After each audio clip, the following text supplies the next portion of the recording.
In the winding streets of old Prague, there are whispers of a figure that is not quite man, not quite beast, and yet something entirely its own.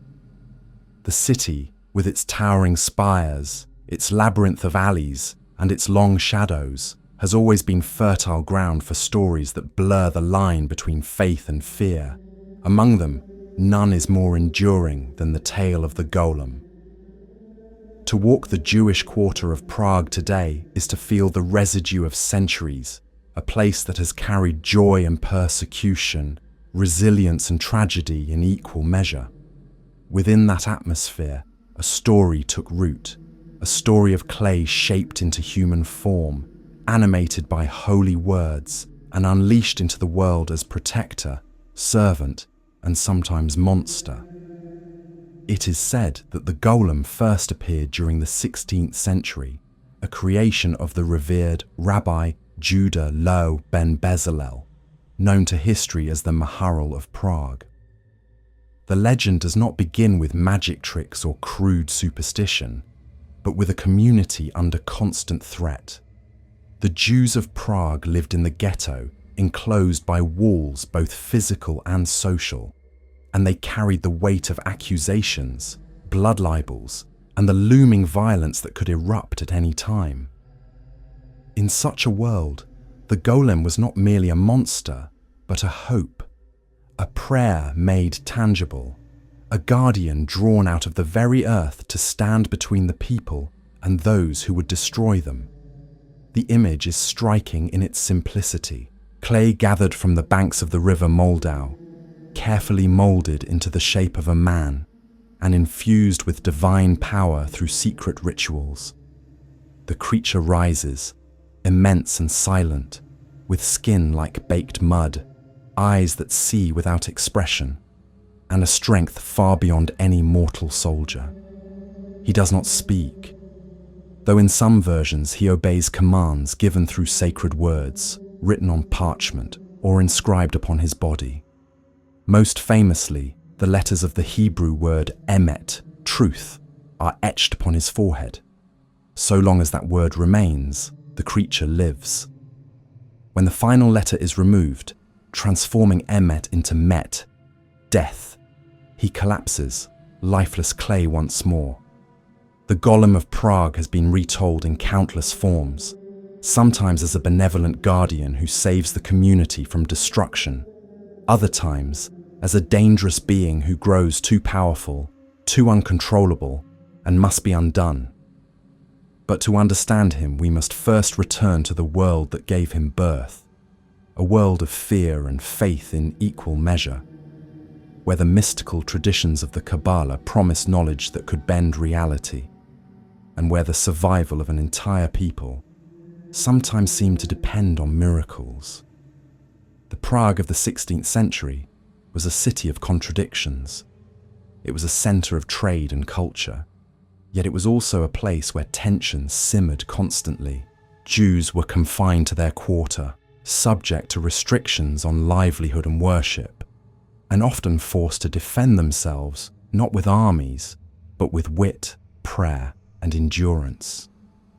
The Maharal was not just a rabbi, but a philosopher and scholar, steeped in both Jewish mysticism and rational thought.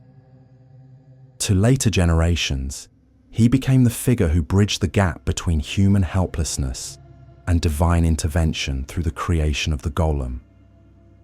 Whether or not he actually performed such an act is less important than why the story endured. The legend carried something deeper than history. It expressed the yearning of an oppressed community for strength, safety, and justice in a world that rarely offered them. To bring clay to life is not a simple matter of shaping and sculpting. In Jewish mystical tradition, creation itself is tied to the sacred Hebrew language, a language that does not merely describe the world, but calls it into being.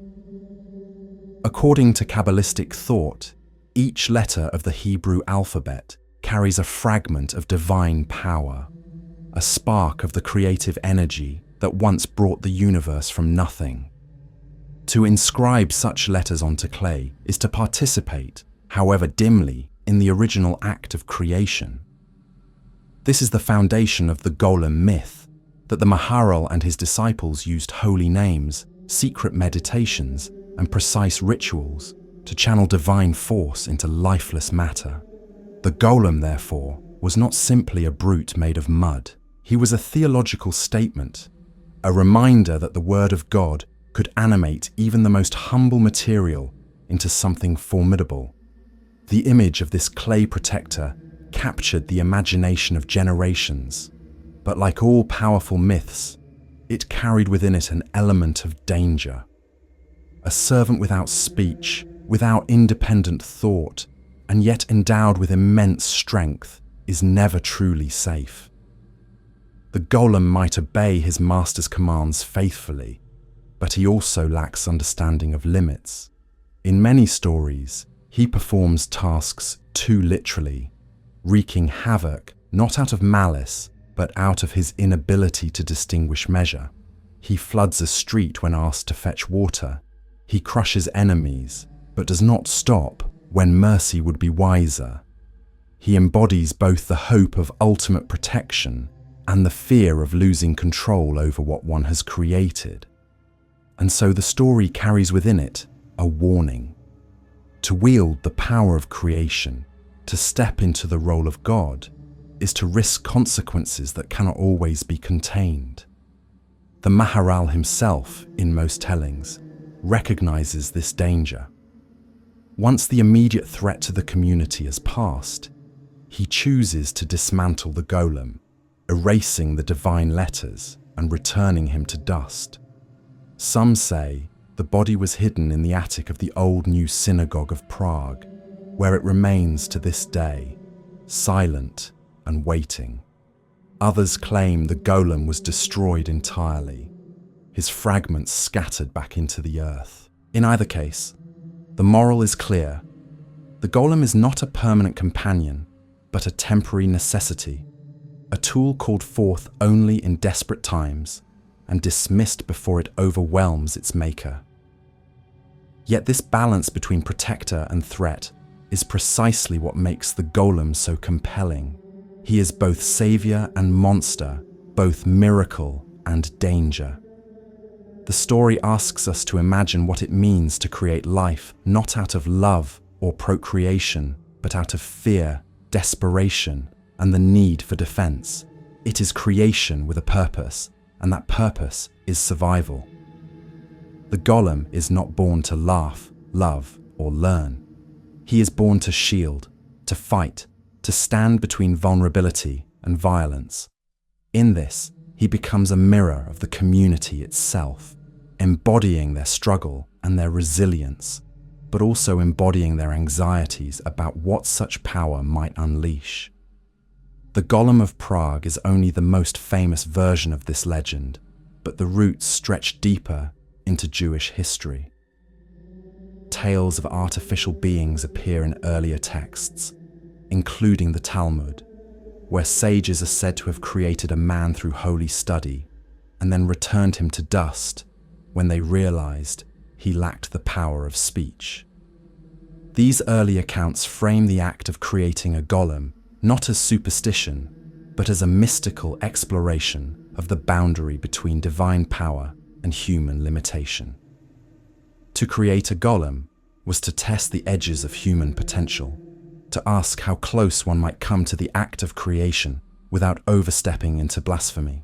It is this boundary, thin and shifting, that gives the golem story its enduring fascination. He is not merely a monster, he is a question. What does it mean to create life? What responsibilities does such creation impose? What dangers lurk in giving form to power without giving it understanding?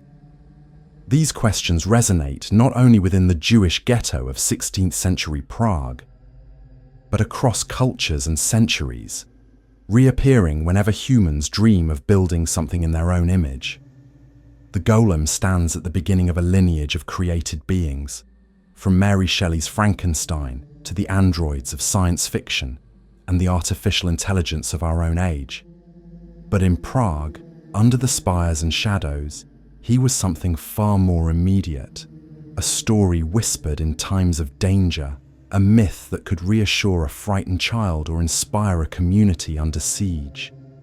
He was both a promise and a warning, a silent figure standing at the edge of the night, waiting to be called upon when needed most. And so the story of clay and breath leads us deeper into its origins, into the mystical traditions that shape the idea of the golem, and into the ways human imagination has long danced at the edge of creation. The story of the golem cannot exist without the substance from which he is made. Clay, the most humble of materials, the very earth beneath our feet, shapeless until molded by human hands. Yet clay carries within it a symbolic weight that reaches back to the beginning of human imagination. Across cultures, clay has been seen as the matter of creation, pliable and fertile, waiting for the breath of life. The Hebrew Bible itself begins with such an image. In the book of Genesis, Adam is formed from the dust of the ground, his body molded from earth, and it is only when God breathes into his nostrils that he becomes a living soul. This primal scene is the template for the golem legend. To fashion a man from clay is to echo the divine act of creation itself, and to attempt, in some small measure, to borrow from its power.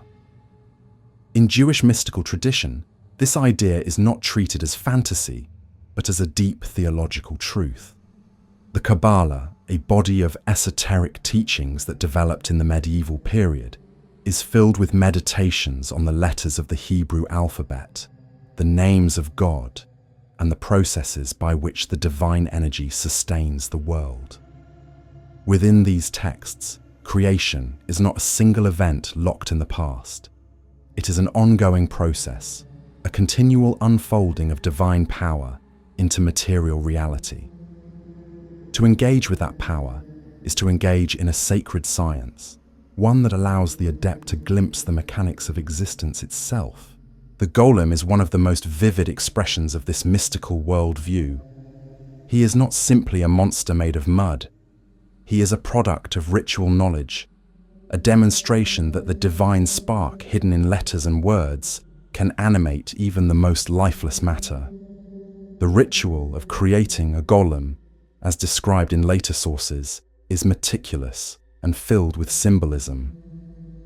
The would-be creator, often imagined as a rabbi of immense wisdom and purity, begins by purifying himself through fasting and prayer.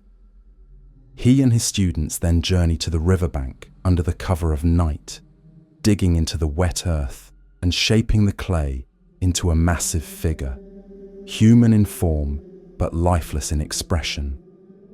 They walk in solemn circles around it, chanting sacred formulas, reciting the names of God in precise sequences, and meditating on the arrangement of Hebrew letters.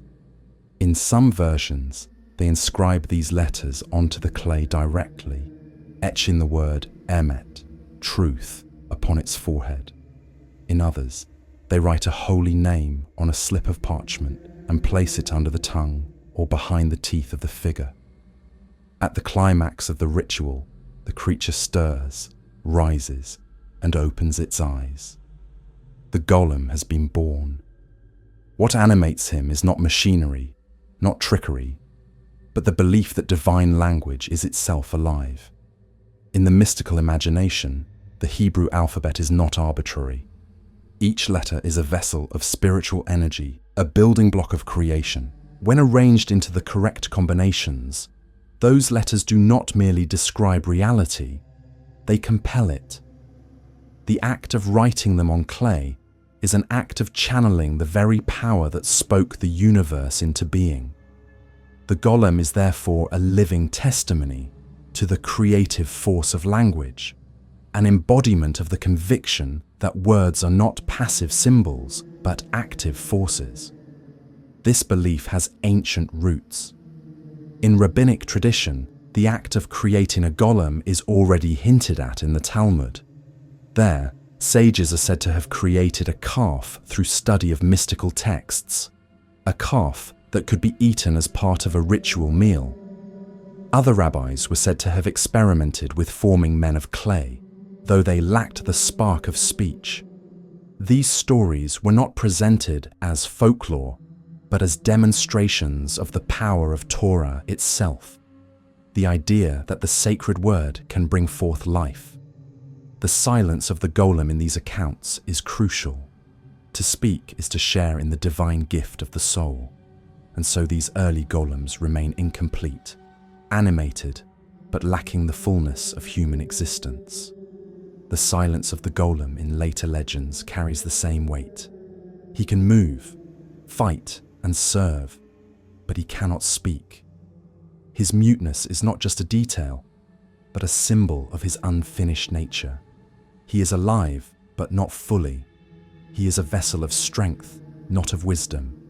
He can carry out commands, but cannot question or create.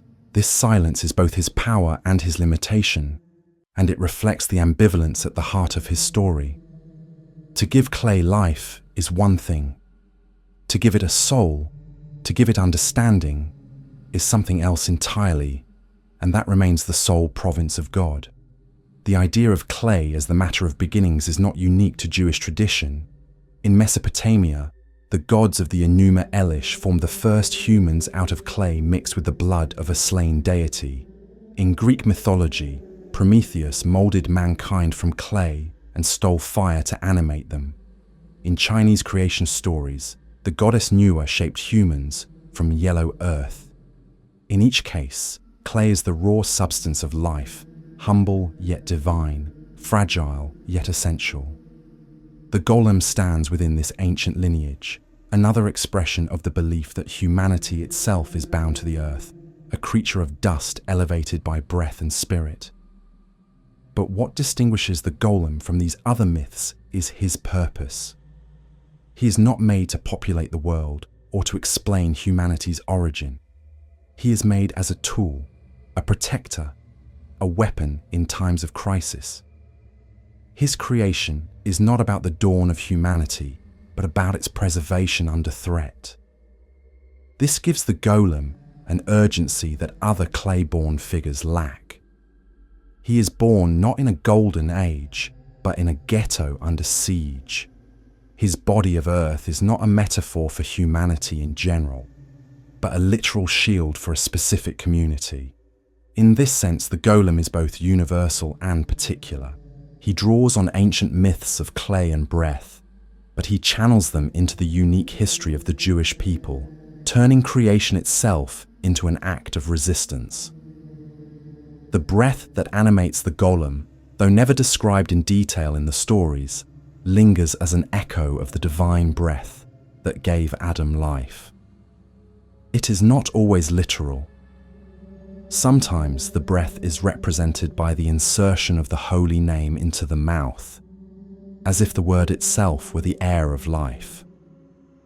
Sometimes it is imagined as the rabbi whispering prayers into the figure's ear, a secret that moves from lips to clay. In either case, the act of animation is always intimate, a moment when human and divine power intersect. The clay is passive until touched by language, by breath, by intention. Only then does it rise. This moment of rising is at once wondrous and unsettling. To watch lifeless matter stir into motion is to glimpse the border between creation and destruction, to realize how thin the line is between miracle and monstrosity. The golem rises heavy, clumsy, immense, his body unformed in detail but overwhelming in presence. His first steps are slow, uncertain, like a newborn calf, but soon his strength becomes apparent. He can lift what no man can lift. He can endure what no soldier can endure. Yet his face remains blank, his mouth sealed in silence.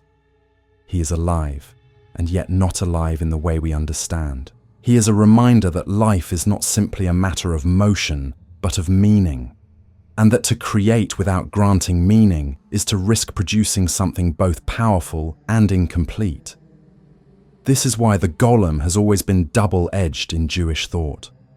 On the one hand, he is proof of the holiness of the Torah, a visible sign that the sacred word can bring forth life. On the other hand, he is a warning against overstepping, a reminder that only God can truly bestow the soul. To create a golem is to stand on dangerous ground, to risk confusing power with wisdom, to risk playing creator without fully understanding the consequences. In this tension lies the enduring fascination of the golem. He is not simply a magical protector, he is a theological puzzle, a moral dilemma, and a reflection of the dangers that come when humans reach for the power of creation itself. From the clay of the riverbank to the whispered breath of prayer, the origins of the golem reveal both the deepest yearnings and the deepest fears of those who told his story. He is born from the same earth as Adam, yet he does not inherit Adam's soul. He rises from the same language that sustains the universe, yet he remains mute. He is a creature of both faith and doubt, a guardian born of clay and breath, destined to embody the hopes and the anxieties of those who shaped him. And as the figure of clay takes form, we begin to see how his story becomes inseparable from the man most closely tied to it, the Maharal of Prague, whose wisdom and reputation would elevate the golem from whispered legend to enduring myth. The figure of clay rising from the riverbank is inseparable from the man whose name has echoed through the centuries as its creator. Rabbi Judah Loew ben Bezalel, known to history and legend as the Maharal of Prague, occupies a space where scholarship, mysticism, and folklore converge. He was not a magician in a children's tale, not a sorcerer scribbling charms in secret. He was one of the most respected Jewish thinkers of his age, a philosopher, a teacher, and a leader whose influence reached far beyond the narrow confines of the ghetto walls. Yet his name has become forever bound to the story of a man made from clay, a story that insists he once unlocked the hidden science of creation itself. The Maharal was born around 1520, though the exact date is uncertain. He lived in a world where Jewish communities were caught between tolerance and hostility, depending on the whims of rulers and the shifting pressures of religious politics. By the time he became chief rabbi of Prague, the city had grown into a hub of Jewish learning, with its ghetto housing one of the largest Jewish populations in Europe. Yet that community was constantly vulnerable. Anti-Jewish decrees could appear at any moment. Economic restrictions strangled opportunities. The most terrifying threat of all came in the form of blood libel accusations, claims that Jews used the blood of Christian children in their rituals, falsehoods that could spark riots, expulsions, and massacres. Against this background, the image of the Maharal quietly shaping a protector out of clay gains its weight. But to see the golem as his invention alone is to miss the deeper layers of his character. The Maharal was above all a teacher. His writings reveal a man immersed in the study of the Torah, the Talmud, and the mystical traditions of the Kabbalah, yet equally concerned with philosophy, ethics, and education. He was a bridge between worlds, rational and mystical, practical and spiritual. His works emphasize the harmony of creation, the role of divine order in the universe, and the capacity of humans to align themselves with that order through wisdom and discipline. He spoke of mathematics, of the structures underpinning existence, and of the relationship between the physical and the spiritual. To those who revered him, he seemed a man who might well hold the knowledge to draw power from the very letters of creation. The story of the Maharal and the Golem does not appear in his lifetime. The first written versions connecting him to the clay creature emerged centuries later in the 18th and 19th centuries, long after his death. This does not mean the story is false in spirit.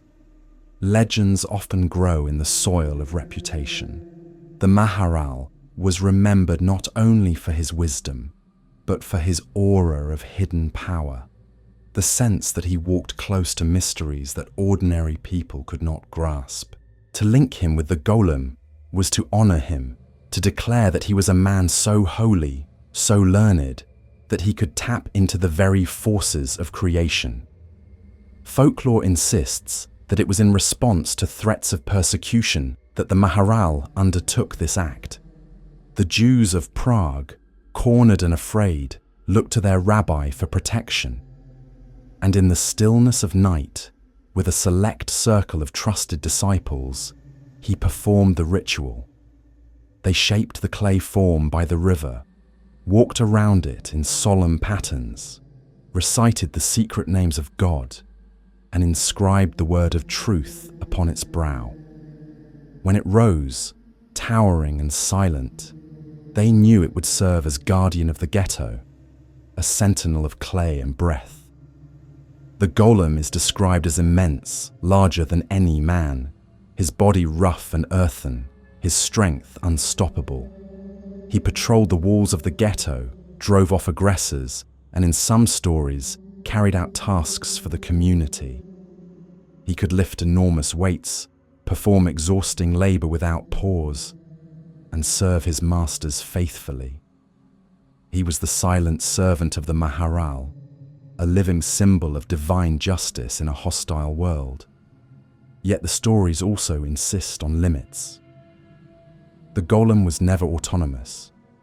He was bound by the commands of his maker, obedient to the words spoken to him or to the written letters that sustained his life. He had no speech of his own, no will beyond what was given. This was both his strength and his danger. Without understanding, he carried out instructions too literally, creating chaos in his attempts to serve. In one version, when told to fetch water, he does not stop until the entire quarter is flooded. In another, when commanded to defend against attackers, he unleashes violence so indiscriminate that the Maharal is forced to intervene. These tales emphasize the fragility of creation. To shape life without wisdom is to risk consequences that spiral beyond control. The Maharal himself is always portrayed as aware of this danger. He is not a reckless conjurer, but a wise leader who knows when to act and when to stop. Once the crisis passes, he dismantles the golem, erasing the sacred letters and returning the figure to dust. Some say he stored the clay body in the attic of the old new synagogue, hidden behind locked doors, ready to be awakened again if the community faced mortal peril. To this day, the synagogue remains one of the most famous sights in Prague, and tourists still ask whether the golem lies dormant above the rafters. Others insist that the Maharal destroyed him entirely, scattering his fragments so they could never again be misused. Whatever the ending, the central lesson remains. The golem was not meant to endure. He was a temporary miracle, a guardian called forth only in times of desperation. The enduring power of linking the Maharal to the golem lies in the combination of history and imagination. Historically, the Maharal was a man of immense learning, a philosopher who sought to bring meaning and structure to Jewish life in turbulent times. Imaginatively, he became the archetype of the rabbi mystic, the holy man whose wisdom allowed him to wield powers beyond ordinary comprehension. In him, the community found both rational guidance and the promise of supernatural defense. He was not just a scholar, but a protector, not just a rabbi, but a figure who stood at the boundary between man and God. This dual role reflects the broader tension in Jewish thought between the rational and the mystical. The The Maharal's writings emphasize clarity, discipline, and philosophical rigor, yet the legend of the golem ties him to Kabbalistic rituals and secret names of God. The coexistence of these images suggests that the community saw no contradiction between them. In a world where survival depended on both wisdom and miracle, the Maharal embodied both. His rational philosophy was one form of protection. The golem was another. Together, they created a portrait of leadership that addressed every need, intellectual, spiritual, and physical. The fascination with the Maharal's supposed creation also reveals something about the way legends evolve. The story did not appear in his lifetime because it did not need to. His contemporaries revered him for his scholarship and leadership. It was only later, when his memory had grown into myth, that the golem became attached to his name. This is often how folklore works.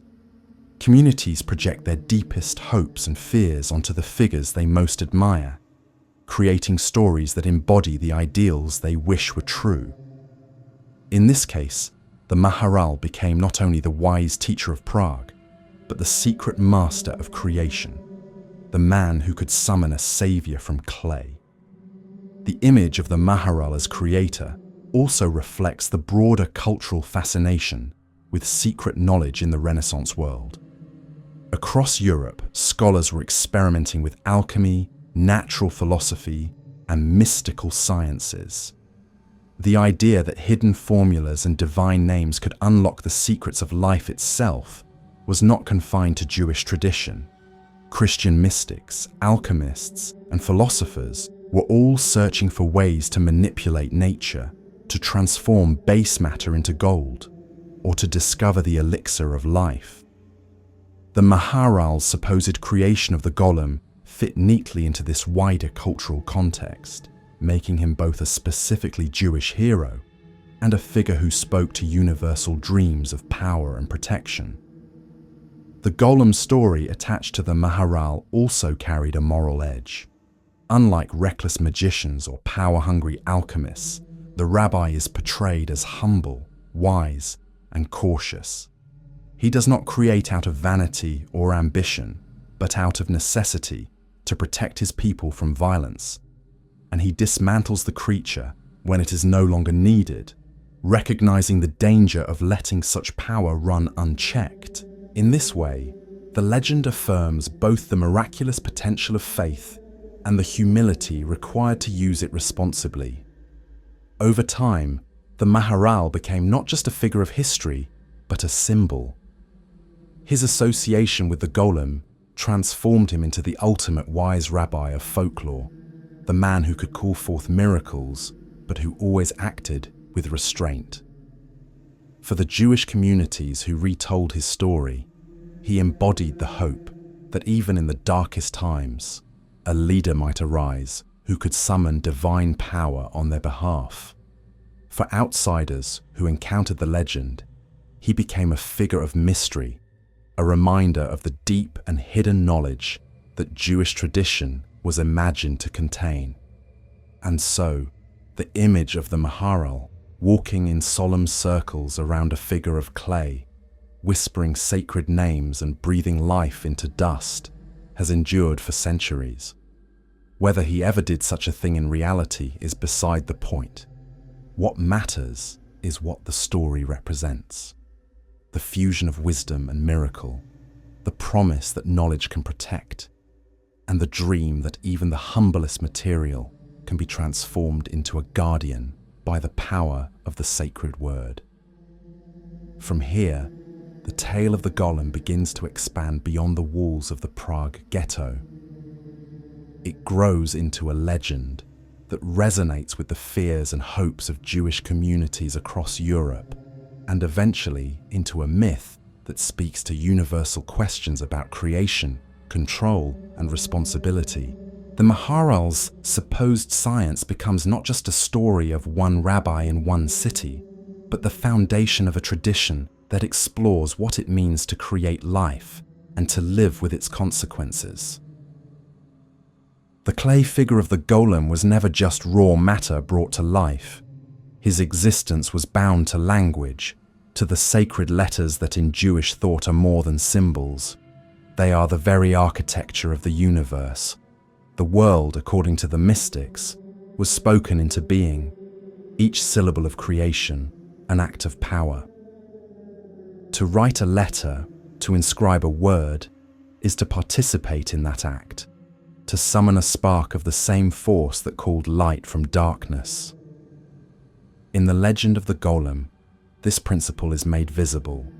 He lives because of a word, and that word is placed upon the most visible, most symbolic part of his body, his forehead. The word is emet, truth. 3 letters in Hebrew, aleph, mem, tav, the first, the middle, and the last of the alphabet. Together, they signify not just factual truth, but cosmic truth, the essence of what is real and enduring. To place this word upon the brow of the golem is to declare him a being sustained by truth itself, a creature whose life depends on the affirmation of divine order. So long as the letters remain, he moves and acts. When the final letter, the aleph, is erased, the word becomes met, death, and the golem collapses.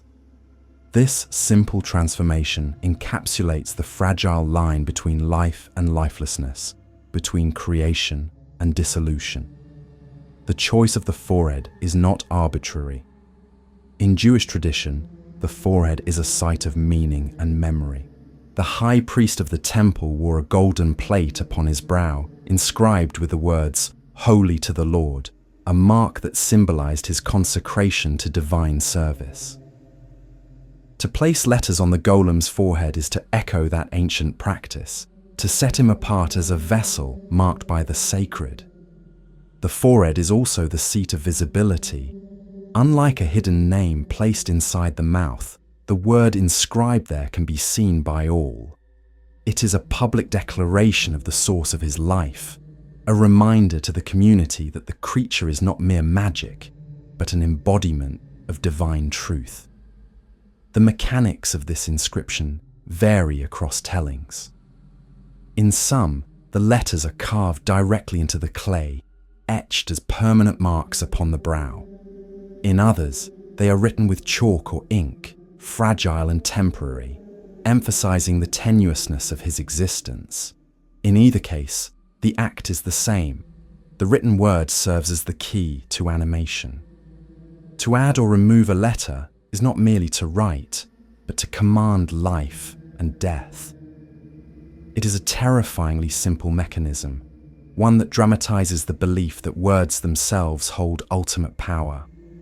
The symbolism of truth on the golem's forehead carries multiple layers. On one level, it is reassurance. The creature exists because of truth, and truth sustains him.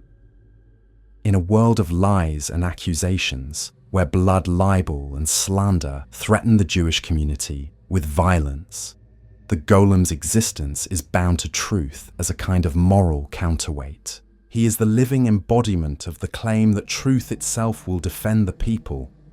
On another level, however, the word on his brow is a warning. Truth is absolute, and absolutes can be merciless. The golem follows commands without question, enacts justice without compassion, and serves truth without nuance. In this way, the word that gives him life also shapes his nature, binding him to a form of truth that is pure but potentially destructive. The fragility of the word is equally important. To erase a single letter is to end the creature's life. This detail reveals the precariousness of creation. The golem is not a permanent being, but one dependent on the constant maintenance of language. His existence can vanish with a single stroke, just as human life too can vanish with the smallest shift. The erasure of the aleph, the first letter of the alphabet, is especially symbolic. The aleph represents the oneness of God, the source of all creation. Remove it, and the divine spark departs, leaving only lifeless matter behind. This act of erasure is not simply practical. It is a ritual reminder that only God grants life permanently. Human creation is always temporary, always subject to reversal. Some variations of the legend place the life-giving word not on the forehead, but on a slip of parchment, a shem, containing one of the secret names of God.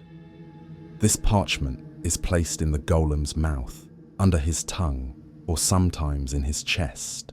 The principle remains the same. Language animates, the name sustains, and its removal ends the life. Yet the forehead version has always been the most enduring. There is something stark and unforgettable about the image of a giant of clay, his brow glowing with divine letters, a mute sentinel whose very face proclaims the word that keeps him alive. This connection between written letters and living beings also appears in earlier mystical practices. The Sefer Yetzirah, the Book of Formation, one of the oldest texts of Jewish mysticism, describes creation as a process of arranging and permuting the letters of the Hebrew alphabet.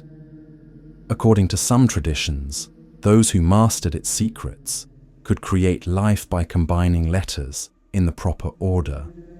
The Golem legend can be seen as an extension of this idea. The Maharal, or his disciples, are imagined as sages who understood how to inscribe the letters correctly, how to harness their power, not in theory, but in practice, giving rise to a being whose life was bound to the written word. The presence of the word on the forehead also reinforces the golem's silence. He does not speak, because his life does not come from his own breath, but from words imposed upon him. His forehead speaks for him. The letters are his identity, his soul, his purpose. He is a creature without voice, but not without language. The community can read him even as he cannot speak, and in this way, he becomes both a servant and a symbol. His body proclaims the truth, even when he himself cannot.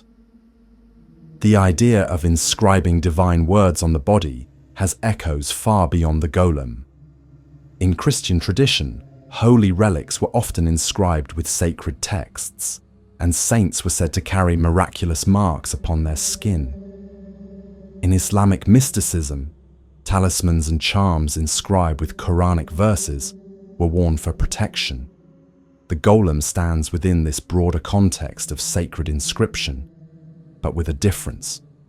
He is not merely protected by words. He exists because of them. Without the letters, he is nothing. With them, he is unstoppable. The placement of the word also blurs the boundary between symbol and flesh. To write on the forehead is to turn the body itself into a text, a living page inscribed with meaning. The golem is not just a creature, but a book to be read, a statement in clay and letter form. His very being collapses the distinction between scripture and body, between word and world. He is, in a sense, scripture come to life, a verse walking through the ghetto, a reminder that the power of the Torah is not confined to scrolls, but can shape matter itself. Yet this power is never secure. The same letters that animate him can also undo him, and the knowledge of this vulnerability hangs over every telling of the story.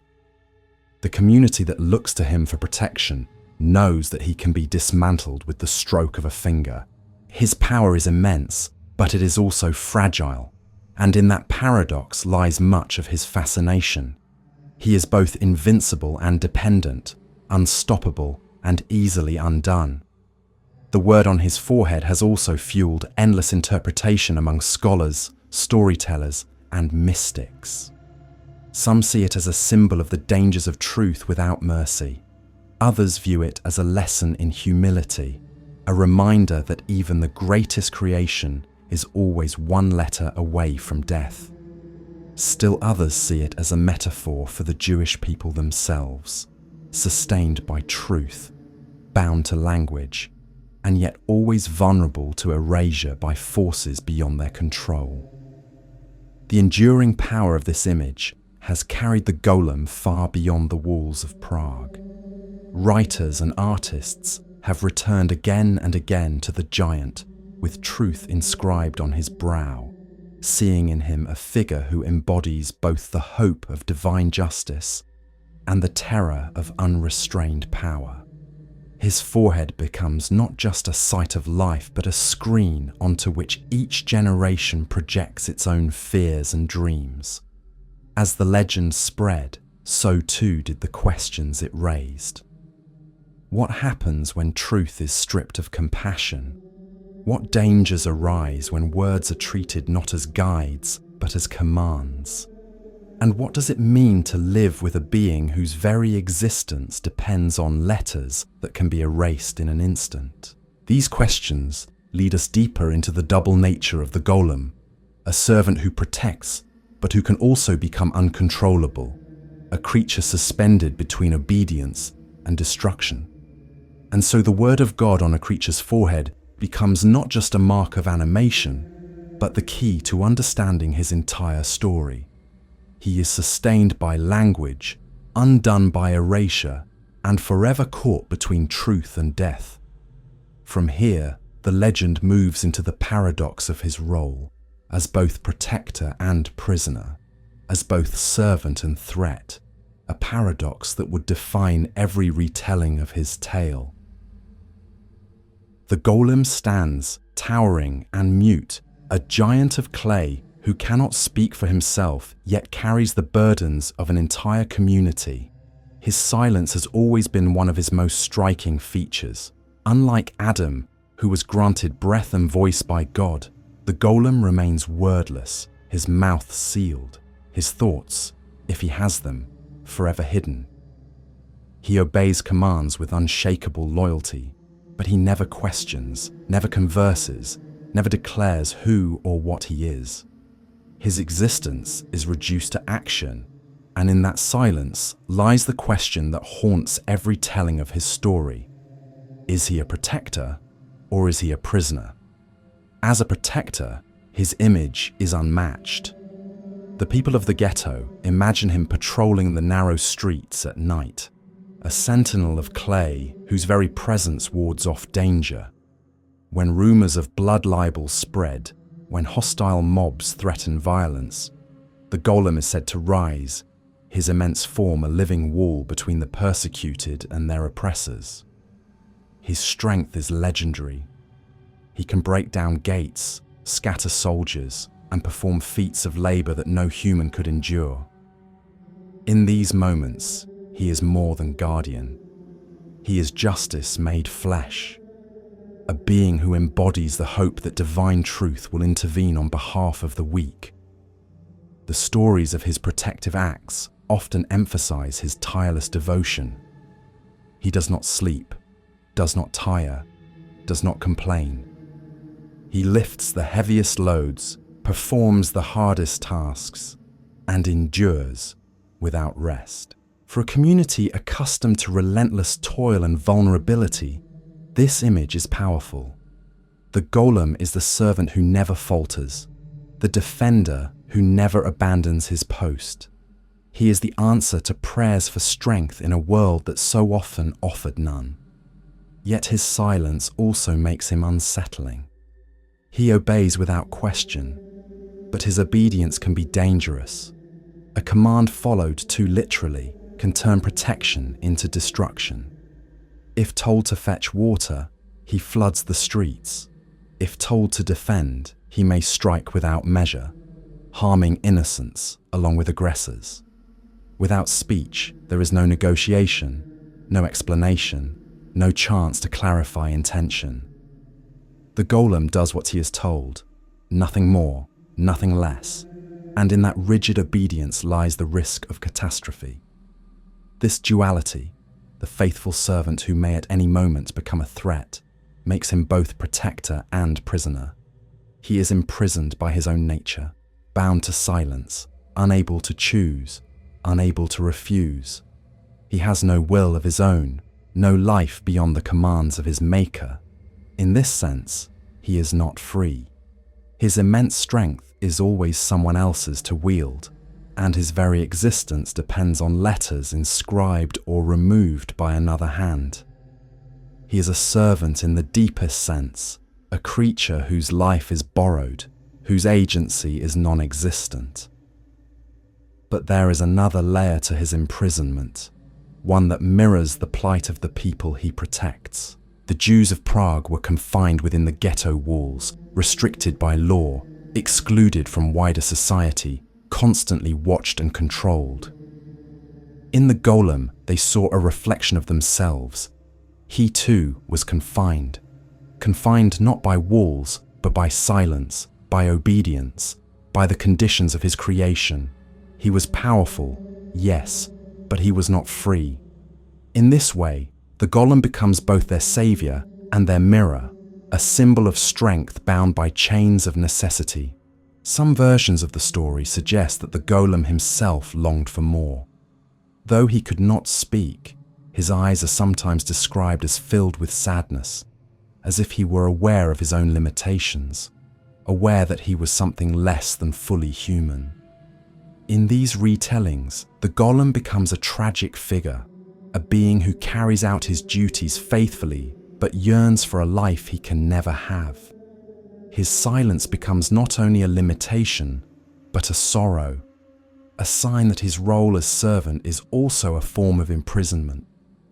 The question of his humanity is central. If he is merely clay animated by words, then he is no more than a tool, a miraculous machine fashioned by holy power. But if he has awareness, if he feels or thinks even without speech, then his servitude takes on a darker shade. He is no longer just a protector, but a prisoner, trapped in a body that serves others without the chance to define itself. This ambiguity is never resolved, and it is precisely this uncertainty that makes the golem such a compelling figure. He is both less than human and too human, both empty vessel and tragic being. The rabbis who told the stories often emphasize the dangers of such creation. To make a servant without a soul is to risk producing a being that cannot be controlled. To treat him as human when he is not is to risk confusion and disaster.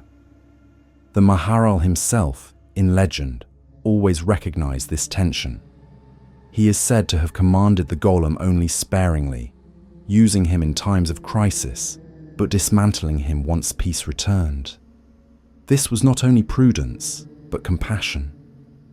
To leave the golem active indefinitely would be to condemn him to an endless servitude, a life without rest, without growth, without purpose beyond obedience.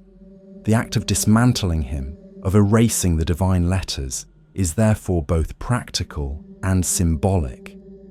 It is the community's recognition that such a servant cannot be allowed to exist forever. His role is temporary, his presence a necessity in dark times but unsustainable in peace. To allow him to endure would be to embrace a protector who is also a prisoner, a servant whose silence could one day erupt into uncontrollable violence. Yet even in his dismantling, the golem remains ambiguous. If his clay body was stored in the synagogue attic, as some claim, then he is not gone but waiting, imprisoned in a different way, lying dormant until the community needs him again. This vision of the golem, asleep but not destroyed, has haunted the imagination of Prague for centuries. It suggests that the protector prisoner still lingers, that his silence is not the end but a pause, that one day he may rise again to fulfill his role. This tension between protector and prisoner has given the golem a lasting resonance beyond the Jewish ghetto. In literature and art, he becomes a symbol of all creations that serve without freedom, all beings fashioned for obedience rather than choice. He anticipates later stories of artificial life, from Frankenstein's monster to modern robots and artificial intelligence. Each of these figures embodies the same question. When we create a servant, do we also create a prisoner? And if so, What responsibility do we bear toward what we have made? For the people of Prague, the golem was not merely a philosophical puzzle. He was a story of survival, a way to imagine safety in a world of danger. His silence was less important than his strength. His imprisonment was less significant than his protection. Yet even as they told stories of his heroic acts, the unease lingered. They knew that to rely too much on such a servant was dangerous, that power without freedom could become destructive, that protection could slide into oppression. And so the golem remains caught in this paradox. He is the faithful servant who defends the weak, but also the captive who cannot speak for himself. He is the protector who reassures, but also the prisoner who unsettles.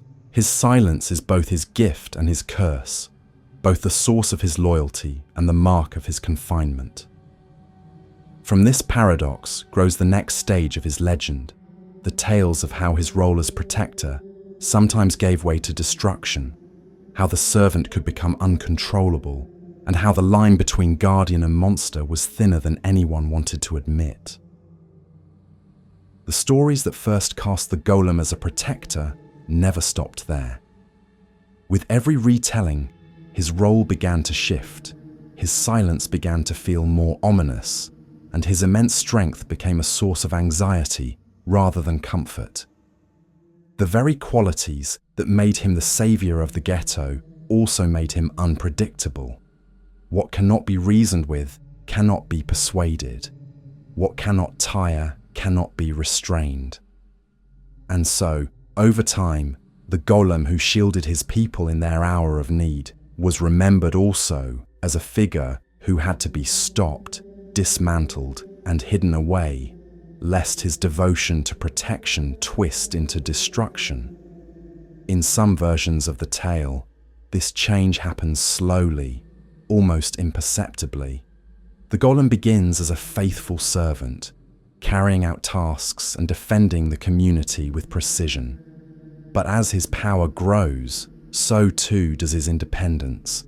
He no longer waits for commands but acts on his own judgment, and his judgment is merciless.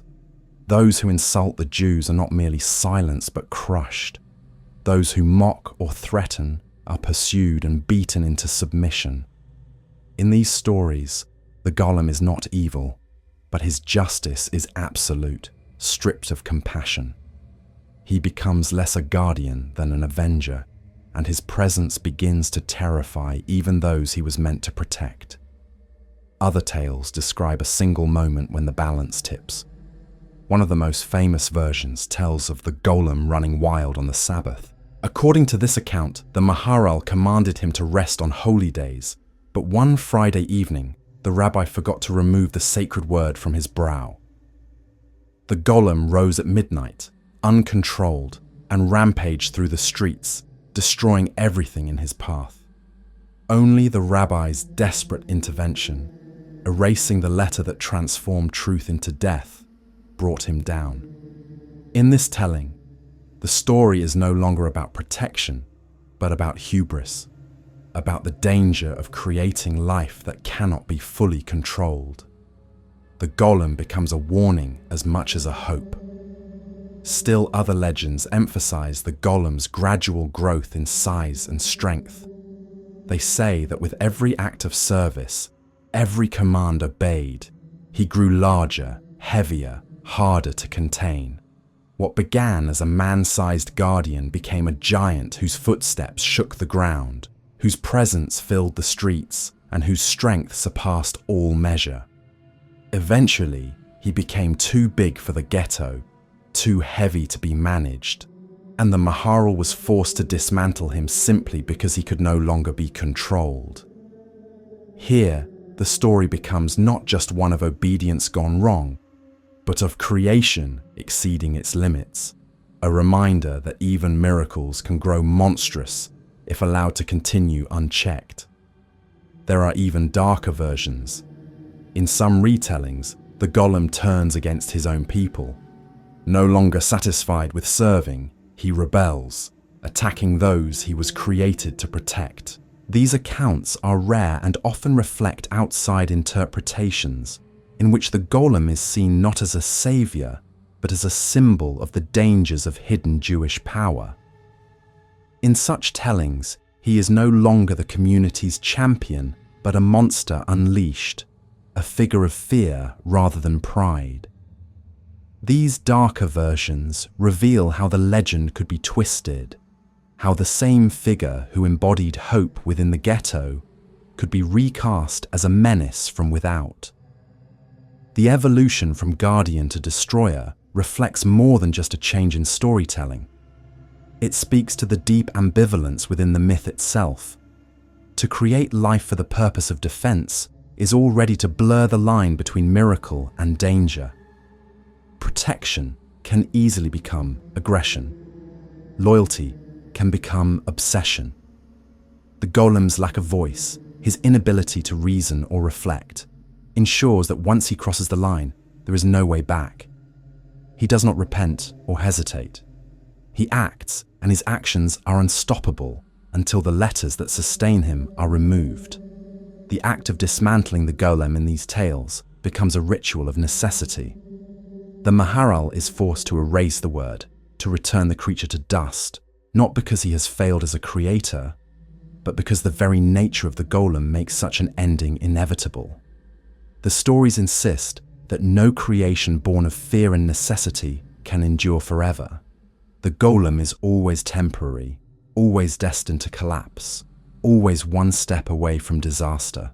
This transformation from guardian to destroyer also reflects broader anxieties about power itself. In times of crisis, strength feels like salvation. But once the crisis passes, that same strength can feel threatening, overwhelming, even oppressive. The golem embodies this shift. In one moment, he is the hero who saves the community from destruction. In the next, he is the monster whose power becomes unbearable. He is the perfect symbol of power, untempered by wisdom, of strength that begins as protection but ends as destruction. The motif of the servant becoming uncontrollable is not unique to the golem. It echoes through folklore and myth across cultures. In Greek stories, Talos, the bronze giant who guarded Crete, eventually turned destructive and had to be undone. In medieval legends, enchanted brooms or mechanical servants often spun out of control, carrying out tasks with mindless literalism until they caused chaos. The golem stands within this tradition, but with a uniquely Jewish inflection. His story is not about vanity or curiosity, but about survival. Yet even survival, when pursued through unnatural means, carries dangers that cannot be ignored. The darker golem legends also touch on the theme of identity. If the creature grows too independent, too strong, he risks ceasing to be a servant and becoming something else entirely. Some stories describe him as developing emotions, even desires, though he cannot speak them. Others suggest he becomes aware of his own power and resents his dependence on the letters that give him life. These accounts push the golem closer to humanity, but in doing so, they also make him more frightening. A servant who knows he is a prisoner may seek to break free, and once he does, there is no telling what destruction might follow. For the Jewish storytellers who carried the legend, this ambiguity served as both warning and comfort. The warning was clear: power without control is dangerous, even when it seems necessary. The comfort lay in the fact that the golem could always be undone. No matter how powerful he became, no matter how destructive his actions, the removal of a single letter could return him to clay. This detail reassured listeners that even the most terrifying forces could be contained, that creation could always be reversed. The golem's potential for destruction also shaped the way he was remembered outside the Jewish community. In Christian retellings, especially in later centuries, He was often portrayed less as a guardian and more as a monster, a Jewish Frankenstein whose creation revealed the dangers of meddling with forbidden knowledge.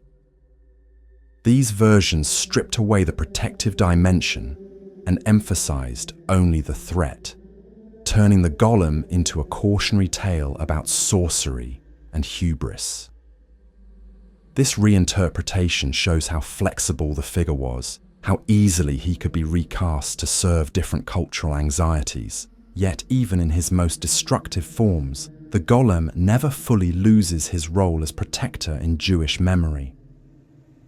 The tales of his rampages, his uncontrollable strength, and his dangerous independence do not erase the image of him standing guard over the ghetto walls. Instead, they deepen it, showing that protection always carries risk, that every act of defense has the potential to unleash forces that cannot be controlled. The golem is both the dream of safety and the nightmare of its cost, both the hope of salvation and the fear of destruction. The transformation of the golem from guardian to destroyer is not the end of his story, but a turning point. From here, the legend expands outward, connecting the clay giant not only to the specific struggles of Prague's Jews, but to the broader experience of Jewish life under siege. The golem becomes not just a creature of one city, but a symbol of resilience and danger across generations. A myth that speaks to the survival of a people who often had no protector but their own stories. The legend of the golem is inseparable from the walls of the ghetto. To understand why the story of a clay protector endured, one must walk the narrow streets of Prague's Jewish quarter as they existed in the 16th and 17th centuries. The ghetto was more than a neighborhood. It was a world within walls, a confined space where thousands of people lived, worked, prayed, and endured, separated from the wider city by law and prejudice. Life inside was vibrant and resilient, filled with its own schools, synagogues, and traditions. But it was also a place of constant vulnerability, hemmed in by barriers that could be closed at will, and by a society that viewed the inhabitants with suspicion, hostility, and envy. In such a world, the story of the golem was not simply entertainment. It was survival turned into narrative. The ghettos of Europe were created by decree. Rulers forced Jewish communities into segregated quarters, often locked at night, with gates guarded by soldiers. These spaces were overcrowded, unsanitary, and restrictive, yet they became centers of Jewish culture and learning. The ghetto of Prague was one of the largest and most prominent. At its height, it housed tens of thousands of people in a few cramped streets. The walls kept them in, but they also made them targets.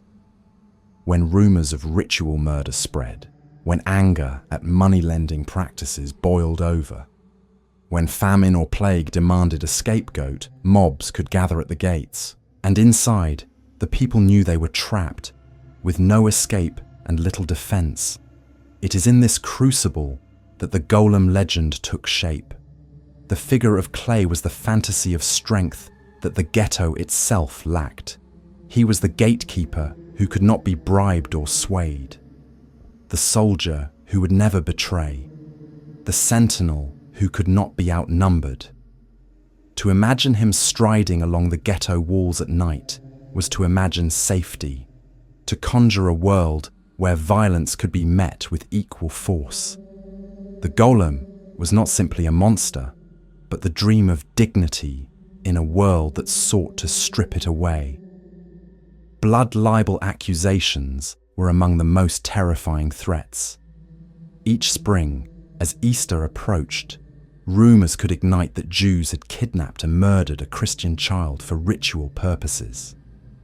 These false accusations often led to violent reprisals, including pogroms and executions. For communities trapped within ghetto walls, Such rumors were death sentences waiting to be carried out. The golem legend often places him in direct opposition to this fear. He is said to have exposed false accusers, to have dragged liars before the authorities, or to have frightened mobs into dispersing. Whether or not these events ever occurred, the story allowed people to imagine a protector who could stand against the most terrifying injustice of their time. The ghettos were also places of relentless labor. Restricted from owning land or entering most professions, Jews were forced into narrow economic roles, often in trade, money lending, or small crafts. These roles made them both indispensable and resented. The work was exhausting, the hours long, and the opportunities few. In this context, the golem also became the fantasy of the perfect worker. He could carry the heaviest loads, perform the most tedious tasks, and never rest or complain.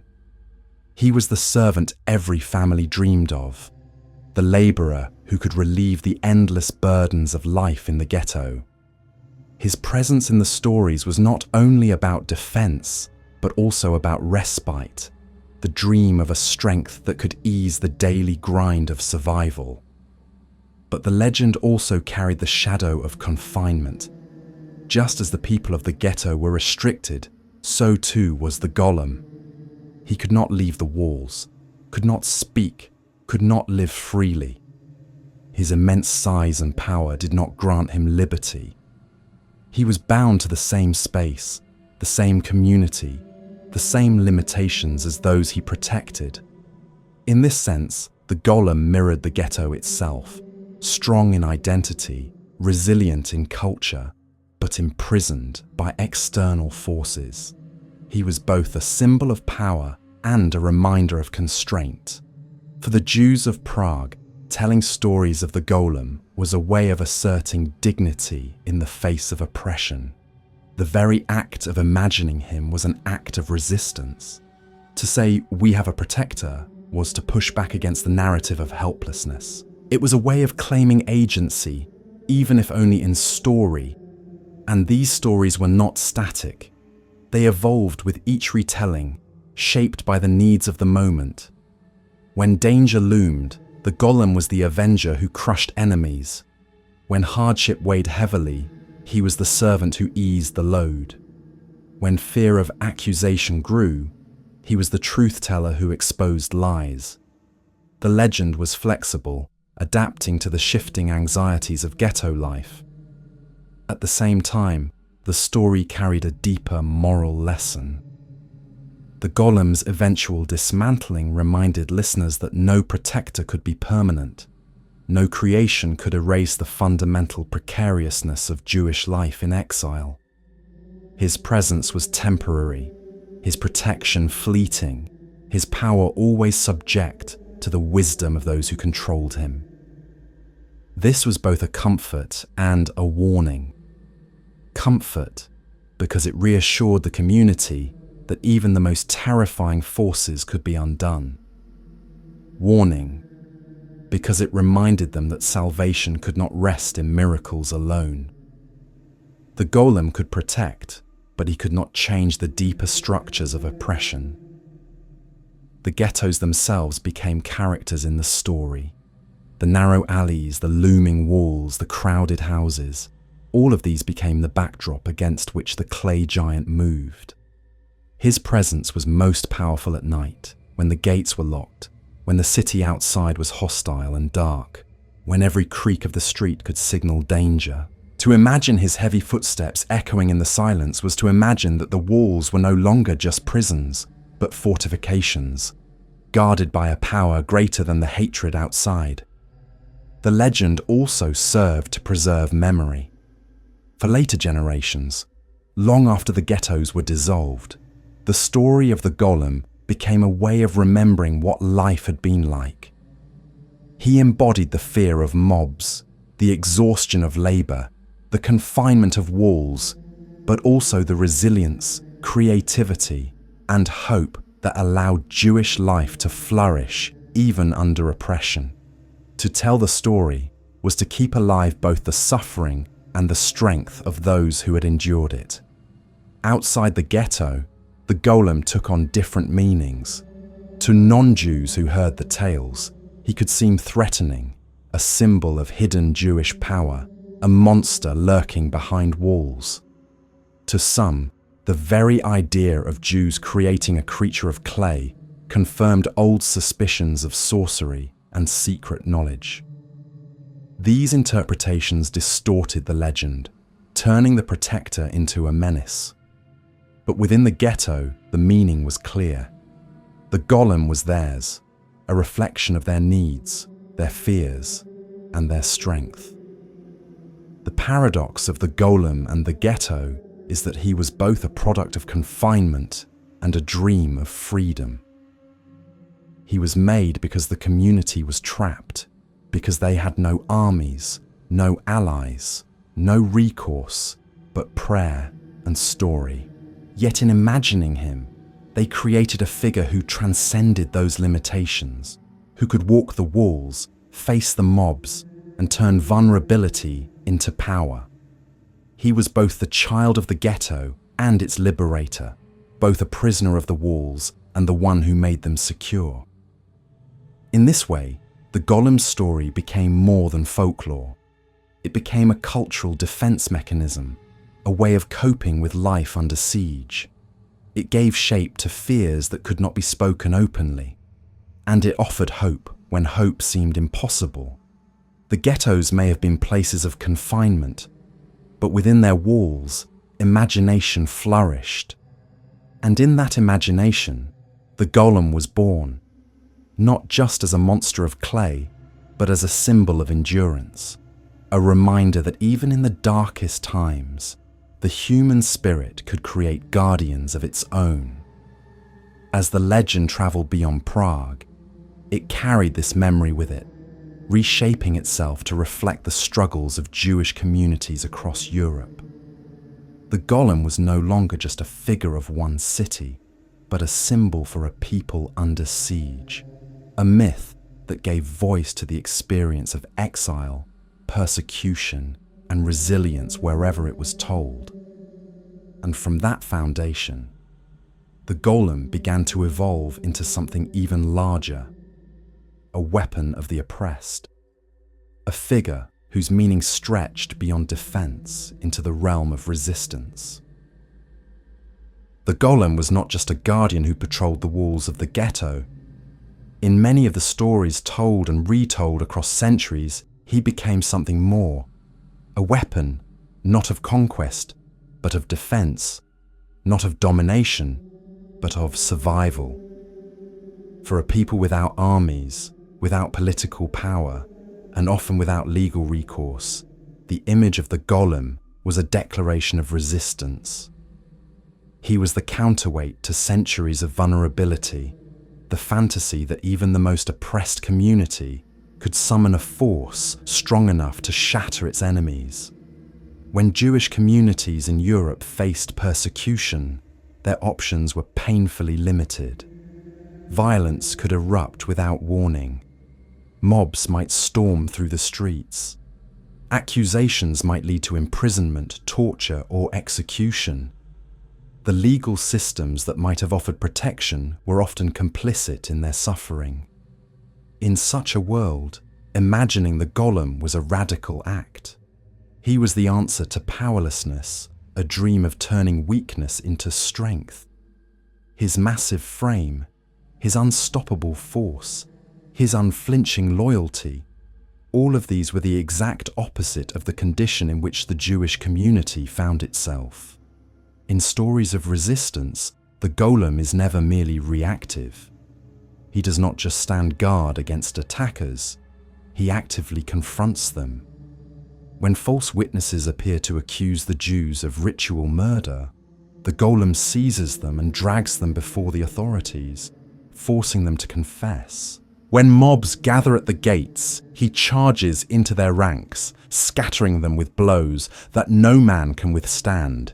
In some versions, he enters the courts themselves, standing silently behind his rabbi as an unmistakable reminder that the Jews are not defenseless.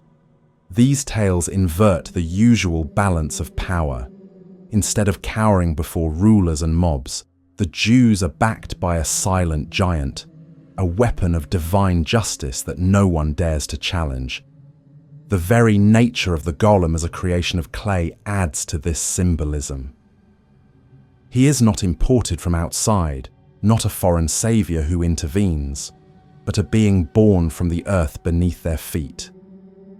He is theirs in the most literal sense, a protector shaped from the soil of their own city, animated by the words of their own tradition.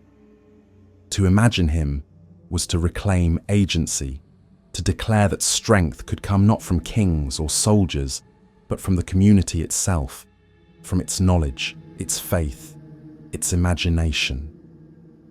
At the same time, the golem's role as a weapon was not only physical, but psychological. His very existence in story form gave courage. To tell children that the golem walked the streets at night was to ease their fear, to help them sleep through nights when danger might be real. To share tales of his victories was to reinforce communal pride, to remind each other that they were not as powerless as the world insisted. The golem was a weapon not only against violence, but against despair. His legend was armor for the spirit as much as for the body. The idea of a weapon born of oppression also carries a moral edge.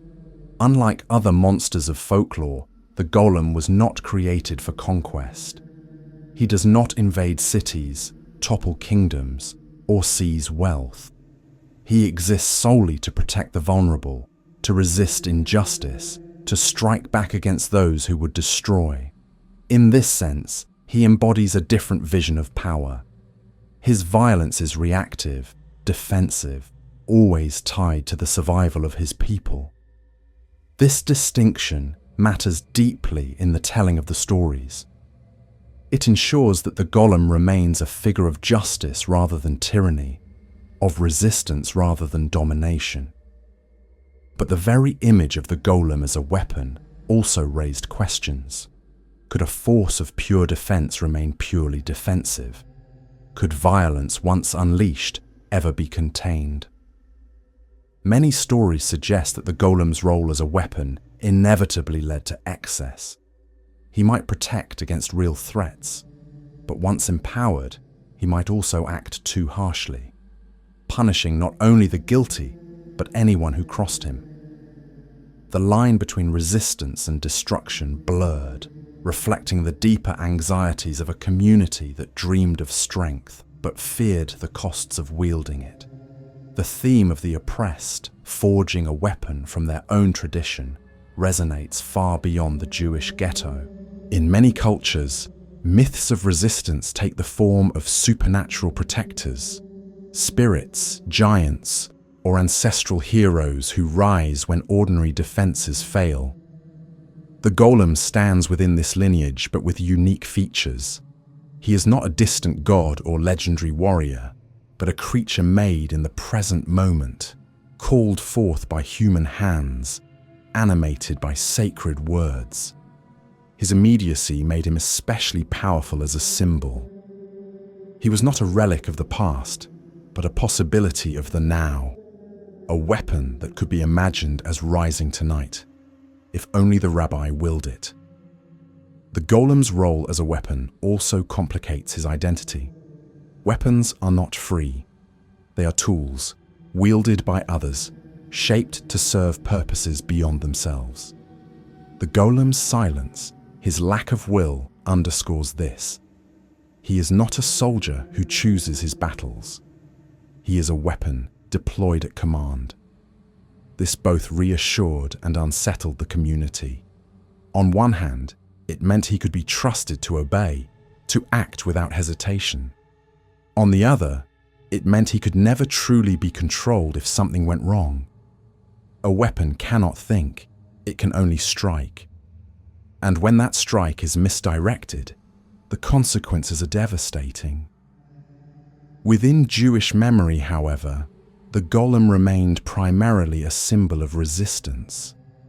He embodied the dream that the powerless could fight back, that the walls of the ghetto could be defended, that lies could be exposed, that mobs could be defeated.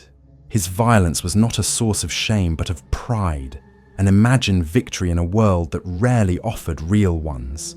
To tell his story was to rewrite the narrative of victimhood, to say that even in exile, even in confinement, even in the face of overwhelming odds, the community could conjure its own defender. Over time, the image of the golem as a weapon began to echo in broader Jewish thought. In the 19th and 20th centuries, as nationalism reshaped Europe and Jews debated their place within it, the golem was sometimes invoked as a metaphor for political strength. Zionist writers, for example, occasionally used him as a symbol of Jewish self-defense, a reminder that the people could no longer rely solely on the goodwill of others, but must be prepared to defend themselves. In this way, the golem's role as a weapon of the oppressed evolved into a broader metaphor for collective survival. Yet the cautionary edge of the legend never disappeared. Even as he was celebrated as a symbol of resistance, he remained a reminder that power carries risks, that weapons can turn, that creations born of fear can become sources of fear themselves. This tension ensured that the golem's story never settled into a simple tale of victory. It remained layered, ambiguous, filled with both pride and unease. The transformation of the golem into a weapon of the oppressed reveals the adaptability of myth. The same figure could be a guardian, a servant, a prisoner, and a weapon, depending on the needs of the moment. For those in the ghettos, he was a comfort. For later generations, he became a metaphor for resilience. For outsiders, he was sometimes recast as a menace. But at his core, he was always a story of resistance, a declaration that even the most vulnerable could imagine themselves powerful. Even the most oppressed could dream of striking back. From here, the legend of the golem begins to shift once more, moving beyond the question of his role as a weapon to the deeper questions of his nature. What kind of being is he, this clay giant who cannot speak?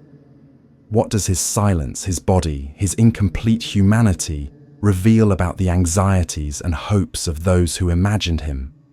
To explore this is to move from the external, the battles he fights, the mobs he scatters, to the internal, the strange, uncanny presence of a figure who is human but not human, alive but not alive, servant but not free. The stories of the golem always return to his body. Towering, heavy, unmistakably human in outline, yet never quite human in detail. The clay figure stands as both a reflection and a distortion of the people who imagined him. He is shaped like a man, yet his features are crude, his skin rough, his movements slow and deliberate. His eyes are often described as blank, his mouth sealed in silence, his face unformed or expressionless. To encounter him is to see something that resembles humanity, but does not quite reach it. He is uncanny, familiar enough to recognize, yet strange enough to disturb. This uncanniness lies at the heart of his legend. The golem is not a monster of horns and fangs, not a beast from the wilderness, not a demon from another realm. He is man-shaped, close enough to human to blur the boundaries, but far enough to remind everyone that he is other.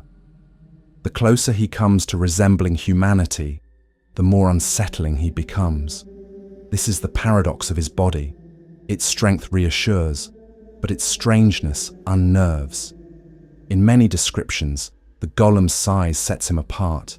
He is larger than any man, his frame broad, his limbs thick, his weight immense. His footsteps shake the ground. His presence fills the streets. He cannot blend in, cannot be mistaken for an ordinary person. He is always too much, too heavy, too visible. This excess of size is part of his power, but also part of his alienation. He is a creature who cannot belong, whose body itself marks him as outside the human order. Yet his body is also fragile in a different sense.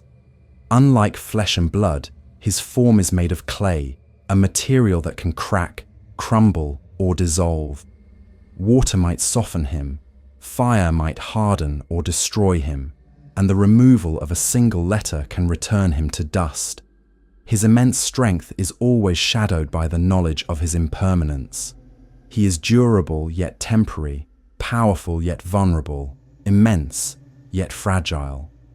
His body embodies contradiction, and that contradiction fuels the unease that surrounds him. The golem's face is often left indistinct in stories, a blank surface rather than a detailed visage. This blankness is crucial.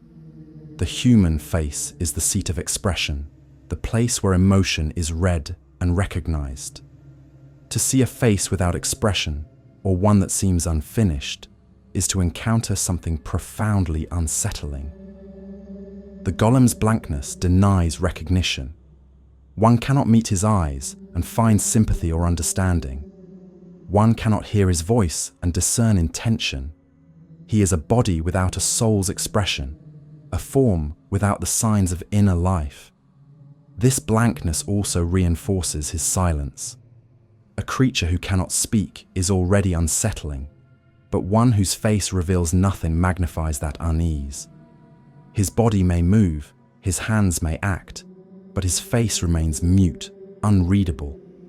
He is the ultimate servant, present but never participating, visible but never communicative. His uncanny body makes him less like a companion and more like a tool, a vessel shaped like a man, but empty of the markers that define humanity. At the same time, his uncanny form also invites projection. Because he cannot speak or emote, those who tell his story fill in the gaps.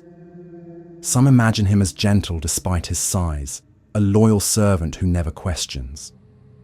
Others see him as menacing, his silence a mask for violence. His blankness allows him to be both, depending on the needs of the moment. The uncanny body becomes a canvas on which fear and hope are equally painted. The sense of unease his body provokes connects to deeper psychological patterns. Humans are drawn to things that resemble them, but recoil when the resemblance is incomplete. Dolls, mannequins, and statues often provoke this response, a feeling of the familiar made strange. The golem amplifies this effect. He is not a doll but a giant, not a statue but a moving figure, not a lifeless object but something animated. His incompleteness, his roughness, his lack of speech, all of these sharpen the uncanny response. He is man-shaped but not man, alive but not alive, and it is in that in-between space that discomfort arises. The golem's uncanny body also reflects theological concerns. In Jewish tradition, humanity is created in the image of God, endowed with soul and spirit. The golem mimics this form, but lacks its essence. He has the image but not the soul, the body but not the breath of divine life. His uncanny resemblance to humanity therefore highlights the difference between divine creation and human imitation. No matter how closely humans can shape clay into their own likeness, they cannot grant the fullness of life. The golem's blank body stands as proof of that limitation, a silent sermon in flesh-like clay.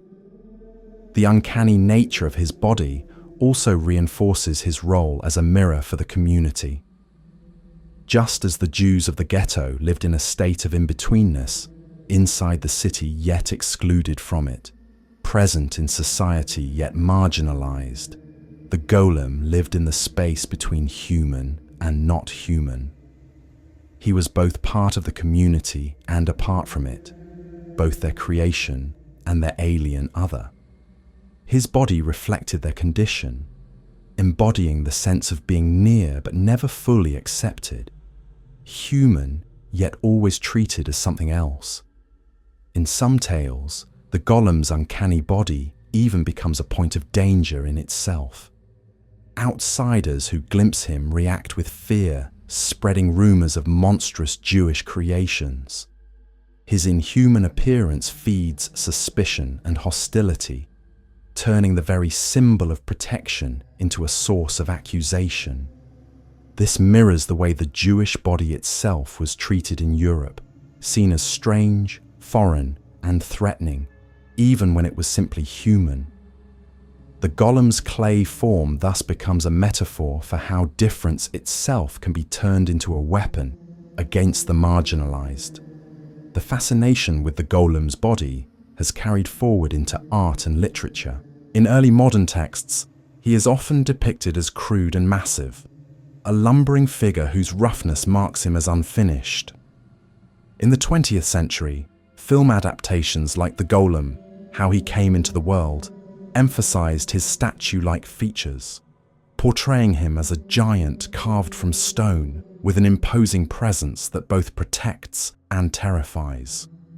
Later retellings have varied, some presenting him as monstrous, others as almost human, but all grappling with the same uncanny quality, the sense that he is too close to human to be dismissed as other, yet too far from human to be embraced as one of us. The golem's uncanny body also anticipates modern anxieties about artificial life. Robots, androids, and artificial intelligences all share this tension between resemblance and difference. The closer they come to mimicking humanity, the more unsettling they become when they fall short. The golem is an early expression of this unease, a mythic forerunner of the same questions that arise whenever humans create something in their own image. What happens when the body looks human but does not contain human consciousness? What happens when resemblance without essence walks among us? And yet, for all his uncanniness, the golem was never simply a monster to his community. His body may have been strange, but it was also a comfort. His size, his strength, his indifference to pain, all of these made him the ideal defender. The very qualities that made him uncanny to outsiders made him reassuring to those within. To the Jews of Prague, his rough clay face was not a mask of horror, but a promise of safety. His uncanny body was a weapon turned toward their enemies, a shield raised on their behalf. This dual response, fear and reassurance, unease and comfort, is what gives the golem his enduring power. His body is never just one thing. It is always both, always suspended between meanings, always uncanny. And in that uncanniness lies his ability to embody the deepest contradictions of the human imagination, our desire to create in our own image, our fear of what such creations might become, our longing for protectors, and our anxiety about their costs. From this focus on the uncanny body, the legend moves naturally into the wider world of ideas, where mysticism and science meet.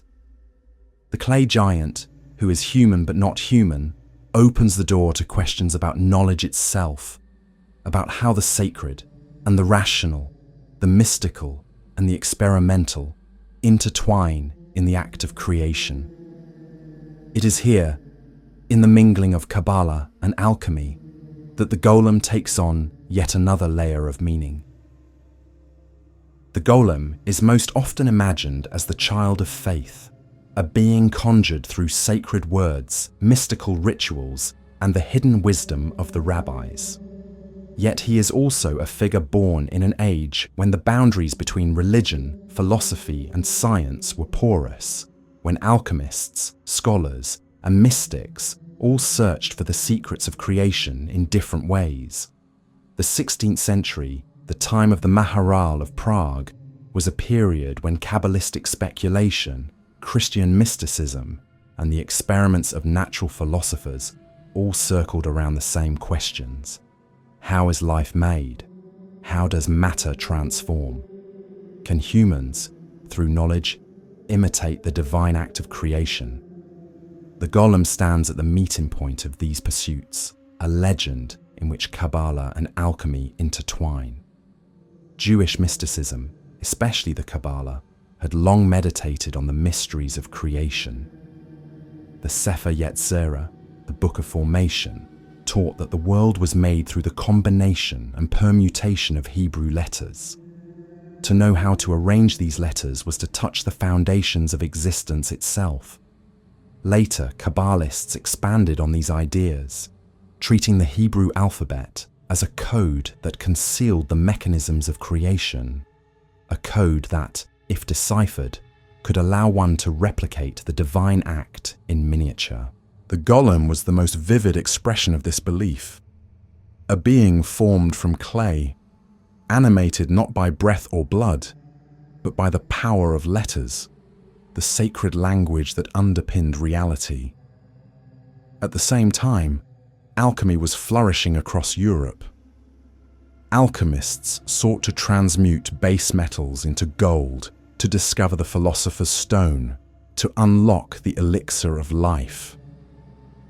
Their experiments often mixed chemical procedures with mystical speculation, blending laboratory work with spiritual allegory. To many alchemists, the creation of life itself, the homunculus, was the ultimate goal, proof that human knowledge could rival divine power. Paracelsus, the Swiss physician and alchemist, wrote of methods for creating miniature humans in glass vessels through secret formulas and vital essences. These ideas, while fantastical, reflected the same impulse as the golem legend, the desire to shape life artificially, to transform inert matter into something animated. The parallels between the golem and the homunculus are striking. Both are human-shaped beings created through hidden knowledge. Both are born from matter without natural procreation. Both raise questions about the limits of human creativity and the dangers of overstepping into divine territory. Yet, there is a crucial difference. The homunculus of alchemy was often imagined as a product of experimentation, a triumph of natural philosophy and secret substances. The golem, by contrast, was the product of language, of sacred letters and divine names. One was the child of science turned inward toward magic. The other was the child of faith turned outward toward survival. Still, the cultural contexts of these ideas overlapped. In the streets of Prague, Jewish mystics and Christian alchemists lived side by side, both communities immersed in questions of creation, transformation, and hidden power. The Maharal himself was unlikely to have engaged in alchemy, but the world he inhabited was suffused with its imagery. For outsiders, the rumor that a Jewish rabbi had created a man of clay resonated with their own fascination with artificial life. For Jews, the story reinforced the power of their own mystical tradition. But for Christians, it also confirmed their suspicions that Jewish knowledge concealed secrets akin to alchemy. The golem thus became a figure not only of Jewish imagination, but of broader European curiosity and anxiety. The blending of Kabbalah and alchemy in the figure of the golem reflects the way knowledge was understood in this era. Science was not yet divided from religion, nor was mysticism wholly separate from experimentation. Scholars moved between these fields with ease, seeing them as different paths to the same truths. To speak of creating life through letters was not so different in spirit from speaking of creating life through alchemical mixtures. Both drew on the belief that matter was malleable, that hidden forces could be unlocked, that the mysteries of creation could be imitated if one possessed the proper knowledge. The legend of the golem also reflects the ambivalence toward this pursuit. Just as alchemy was seen by some as noble and by others as dangerous heresy, the act of creating a golem was both celebrated and feared. On the one hand, It demonstrated the holiness of the Torah, the power of divine names, the possibility of protection in times of danger. On the other, it skirted dangerously close to blasphemy, to usurping God's role as sole creator of life. The golem was never portrayed as fully human precisely to underline this point. He was a marvel, yes, but also incomplete, a reminder that human attempts at creation could only ever fall short of divine perfection. The link between the golem and alchemy also emerges in the way both traditions treated the body. Alchemists saw matter as imperfect but capable of transformation. Through fire, dissolution, and recombination, base metals could be purified into gold. Through hidden processes, inert substances could be given new properties. The golem, likewise, was clay made animate, base matter given new life. His body was not perfect, not flesh, not soul-filled, but it was transformed nonetheless. In both traditions, the body became a site of experimentation, a canvas on which to test the limits of transformation. The fascination with creating artificial life was not confined to esoteric circles. It was a cultural obsession, appearing in literature, art, and philosophy. The Renaissance was an age of invention, discovery, and boundary pushing. Automata, mechanical figures that could move, play music, or write, were built in courts across Europe, astonishing audiences with their lifelike movements. These mechanical marvels suggested that life could be imitated, that motion and intelligence could be simulated through craft. The golem, though made of clay and animated by words rather than gears, fit into this same cultural imagination. He was another answer to the question of whether life could be created, another demonstration that the line between animate and inanimate might not be as fixed as it seemed. The association of the golem with alchemy also shaped the way outsiders interpreted him. To Christian ears, the tale of a rabbi creating life sounded like sorcery, like the forbidden experiments of occultists. The golem thus fed into existing stereotypes of Jews as secretive possessors of hidden knowledge, dangerous because of their access to mysteries denied to others. In this way, the golem legend both empowered the Jewish community, giving them a figure of resistance, and fueled the suspicions of their neighbors, who saw in him a confirmation of their fears. But within Jewish thought, the connection to alchemy only sharpened the moral lessons of the golem. Alchemists often sought glory, wealth, or immortality through their experiments. The rabbi who created the golem, by contrast, acted out of necessity, humility, and devotion to his people. The difference underscored the righteousness of his cause. The golem was not a toy, not a vanity project, not an experiment for its own sake. He was a servant of survival, a weapon of the oppressed, a miracle born of desperation.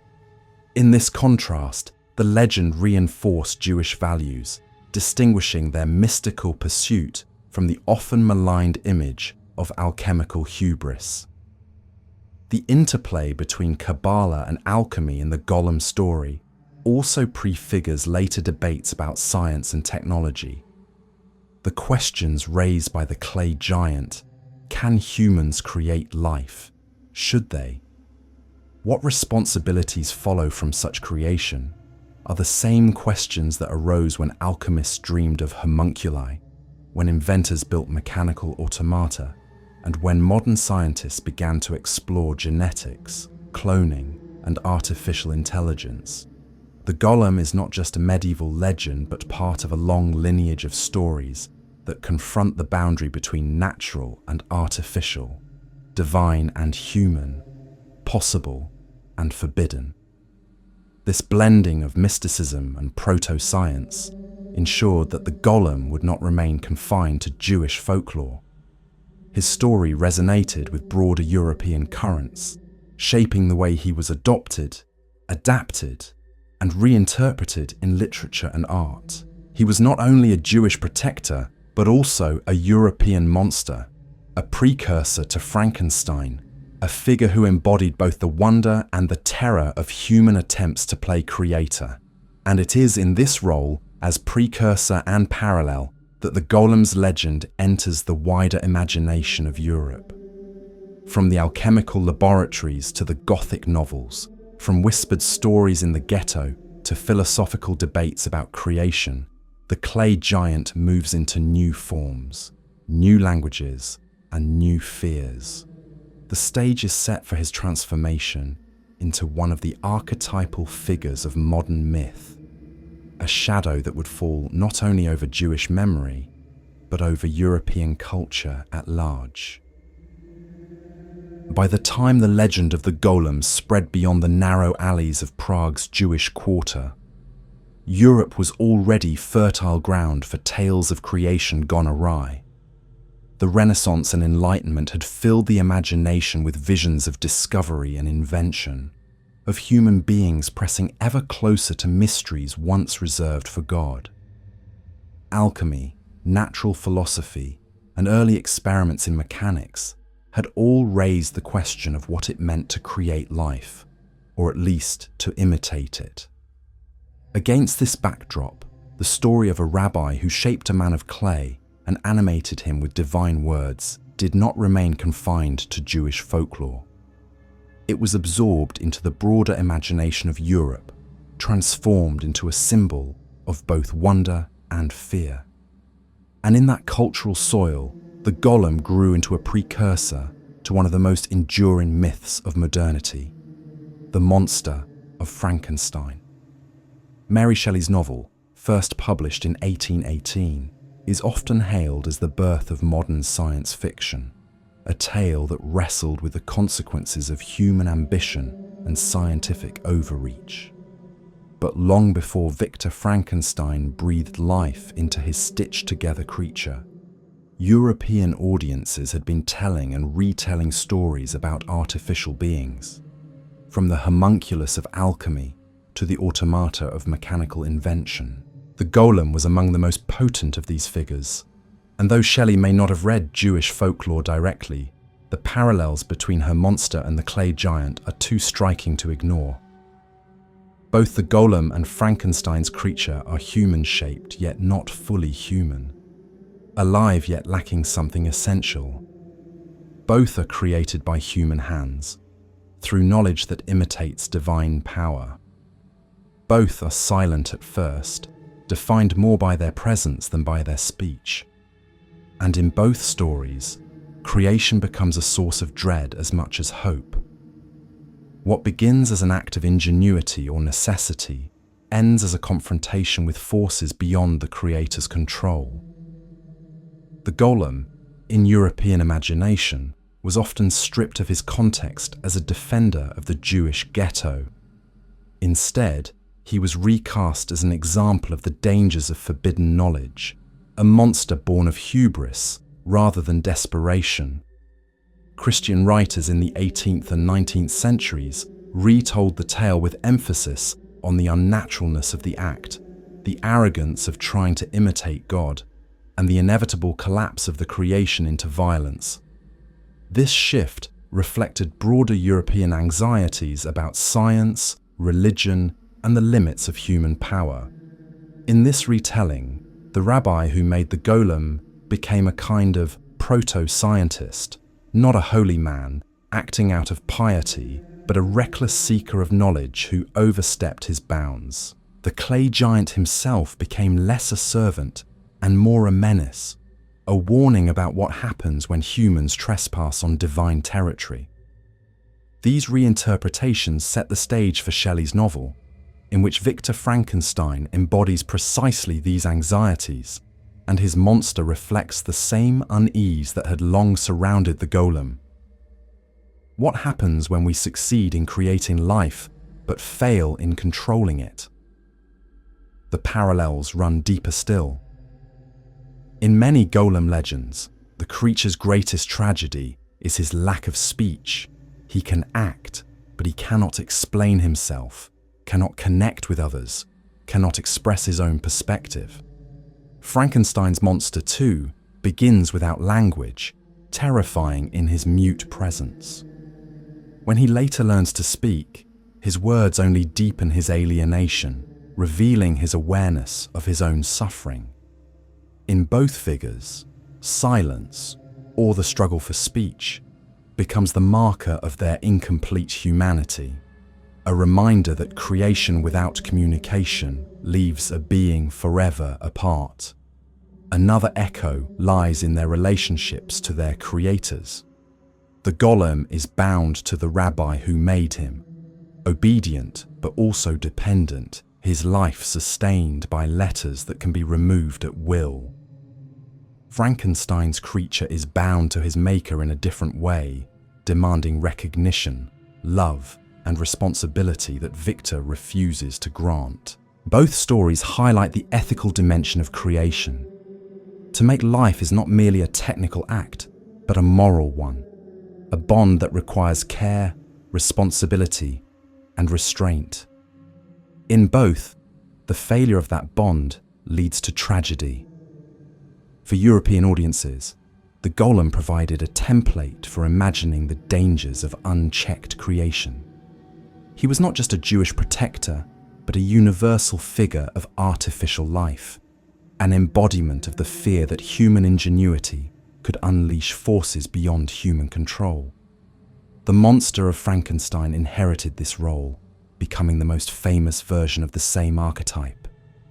Together, they form a lineage of cautionary tales, stories that remind us that creation is never neutral, that to give life is also to take on the burden of its consequences. The shadow of the golem in European imagination was not confined to literature. In the visual arts, he was often depicted as a hulking, inhuman figure, closer to a beast than a man. Painters and illustrators emphasized his rough features, his massive frame, his blank expression. These images resonated with the same Gothic aesthetics that gave rise to Frankenstein's stitched-together body. Both were bodies that unsettled, bodies that resembled humanity but betrayed their difference in every detail. The fascination with artificial beings also intersected with anxieties about outsiders and marginalized communities.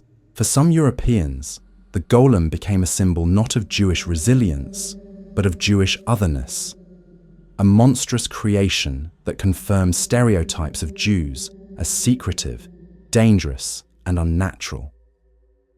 In this sense, the golem's reception outside Jewish communities mirrored the suspicion with which Jews themselves were treated, simultaneously feared and mythologized, imagined as possessing hidden powers that threatened the order of society.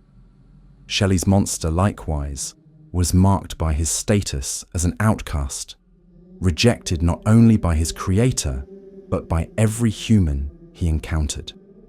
Both figures embodied the fear of the other, the dread of the outsider who is too human to be dismissed and too different to be embraced.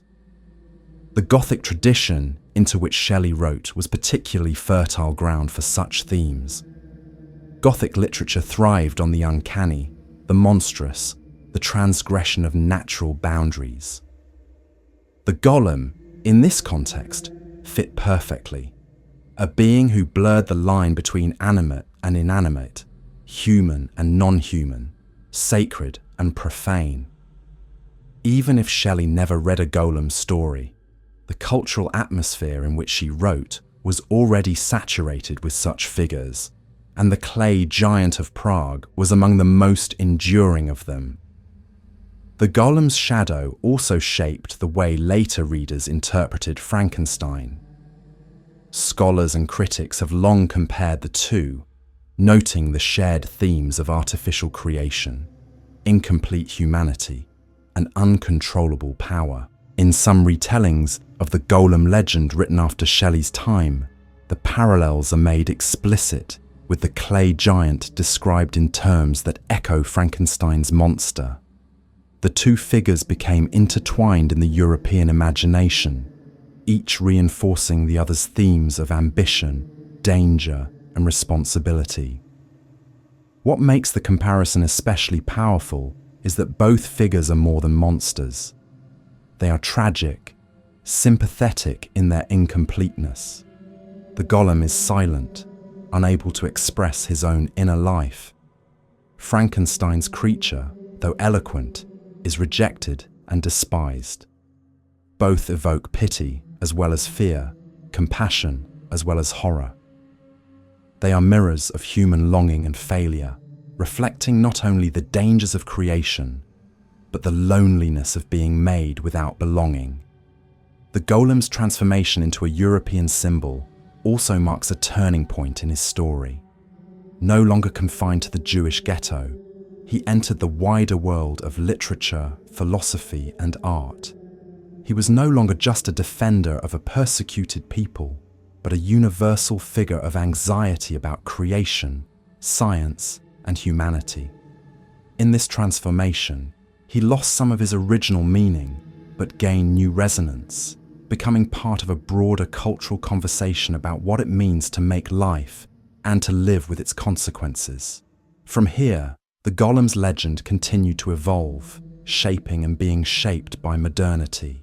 In the centuries that followed, he would be retold in new forms, appearing in novels, plays, and eventually film, each time reflecting the fears and hopes of a changing world.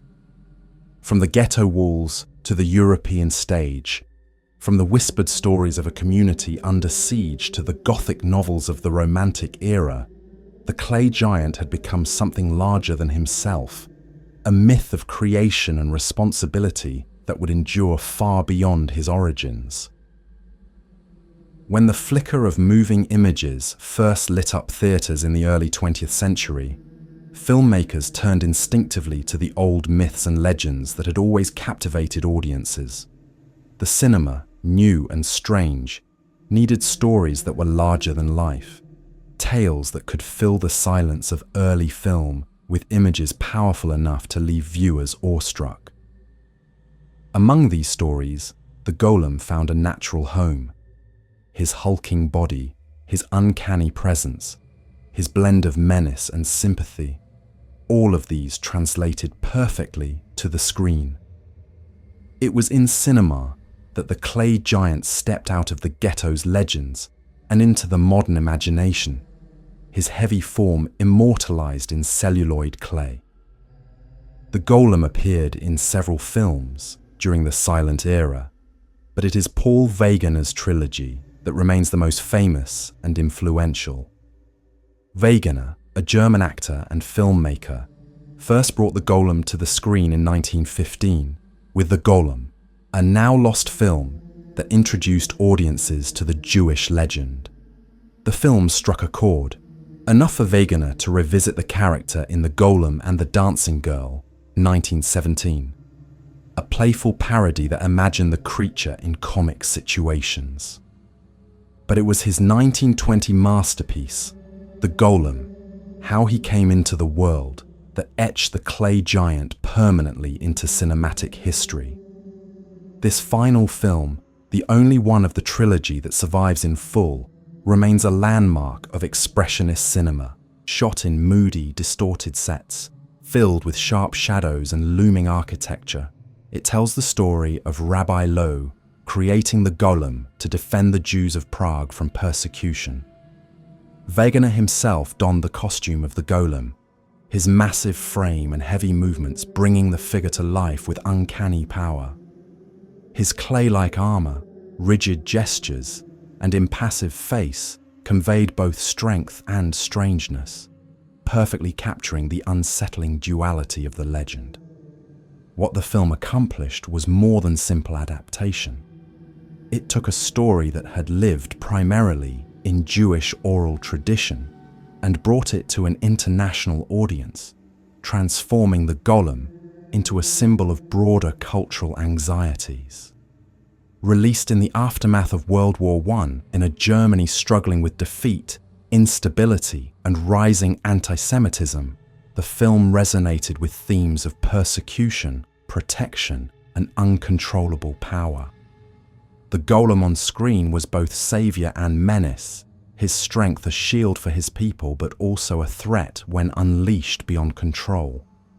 The sets of the film deserve special mention.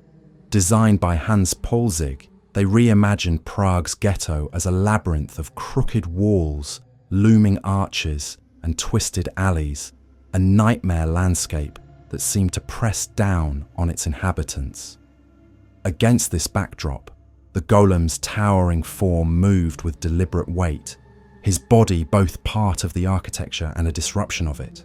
The visuals created an atmosphere in which the clay giant felt both inevitable and uncanny, a natural extension of the distorted world he inhabited. In many ways, the golem, how he came into the world, anticipated the horror films that would follow in the 1920s and 1930s. It combined elements of folklore with gothic atmosphere, presented a monster who was both sympathetic and terrifying, and explored themes of creation, responsibility, and destruction. The film's influence can be traced directly to later classics like Frankenstein, 1931, which echoed both its themes and its visual style. Just as the golem was brought to life by sacred words, Frankenstein's monster was animated by lightning. Just as the golem turned destructive when control slipped, Frankenstein's creation rampaged when abandoned. The cinematic monster lineage is clear. But the golem on screen was not just a monster. Wegener's performance gave him a tragic dimension. His blank eyes and heavy movements suggested a creature who obeyed but did not understand, who protected but could never belong. When he finally collapses at the end, undone by the erasure of the word that sustained him, his fall carries a note of sorrow. The audience is left not only with fear of his power, but with pity for his existence. In this way, the film captured the same ambiguity that had always surrounded the legend, the golem as protector and prisoner, savior and destroyer, hero and victim. The film also marked a significant moment in the portrayal of Jewish themes in European cinema. While it drew on Jewish legend, it did so through a German expressionist lens, reshaping the story to fit broader cultural aesthetics. For Jewish audiences, the film could be read as an affirmation of resilience, a reminder of the power of tradition. For non-Jewish audiences, it often reinforced exoticized images of Jewish mysticism, feeding into the fascination with secret knowledge and hidden rituals. The golem was both a cultural bridge and a cultural distortion, his clay body carrying meanings that shifted depending on who watched him. The use of the golem in early cinema also reflects the medium's obsession with the body. Silent film relied on physical presence, on gestures and expressions to communicate meaning. The golem, with his massive form and mute silence, was perfectly suited to this medium. He was a body first and foremost, a figure whose sheer physicality conveyed his essence. His silence, so central to the legend, became a cinematic advantage, fitting seamlessly into a world where images spoke louder than words. The legacy of Wegener's golem has endured for more than a century. His heavy, clay-like costume, his slow, deliberate movements, his blank face, all of these have become the iconic image of the golem in popular culture. Even those who have never seen the film often recognize its influence in later depictions of monsters, robots, and artificial beings. The golem on celluloid became not just a Jewish legend, but a foundational figure in the visual language of horror and science fiction. The golem's leap from folklore to film also ensured his survival in modern memory. Stories told in ghettos could fade, manuscripts could be lost, but celluloid preserved the image for new generations. The clay giant became a global figure, known not only to scholars of folklore, but to audiences around the world. His image haunted not only theatres, but also the imagination of later filmmakers, writers, and artists who continued to draw on his story. The film's influence extended beyond horror. The golem became a metaphor in political and cultural discourse, a symbol of forces unleashed by modernity that could not be contained. In Germany of the 1920s and 1930s, as political extremism rose, the golem was sometimes invoked as an image of uncontrollable power, a warning about the dangers of creation without responsibility. Later, in the shadow of the Holocaust, the film acquired new resonance, its images of Jewish persecution and desperate defense seen through the lens of tragedy and memory. Other filmmakers also returned to the golem in later decades, though none achieved the lasting impact of Wegener's vision. Variations appeared in European cinema, sometimes as direct adaptations, sometimes as homages, always circling back to the central image of the clay giant brought to life. Each retelling reaffirmed the golem's place as one of cinema's earliest monsters, a figure whose silence and strength carried meanings far beyond his ghetto origins. What cinema achieved was to universalize the golem. On film, he became not only a Jewish protector, but a global archetype of artificial life, a predecessor to robots, androids, and all the uncanny beings that would populate science fiction.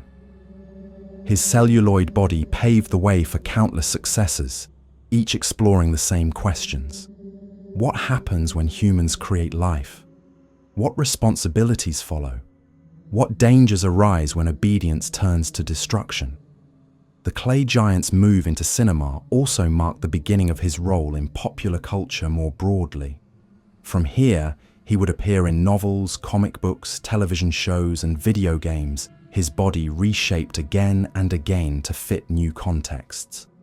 But at the foundation of all these later appearances stands Wegener's film, the moment when celluloid clay first moved across the screen and made the golem a creature of the modern imagination.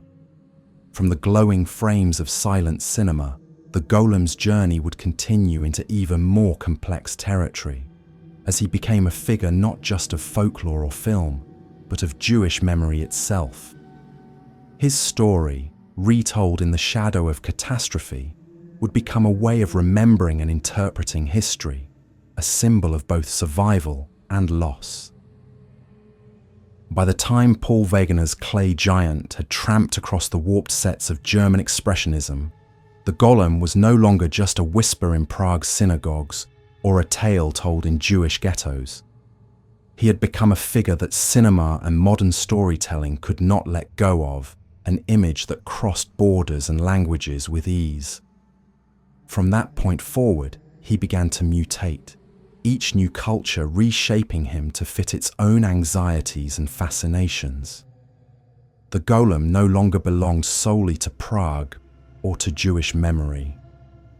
He became part of the wider canon of monsters, reinvented again and again until he stood alongside vampires, werewolves, and Frankenstein's creation as one of the archetypes of modern horror and fantasy.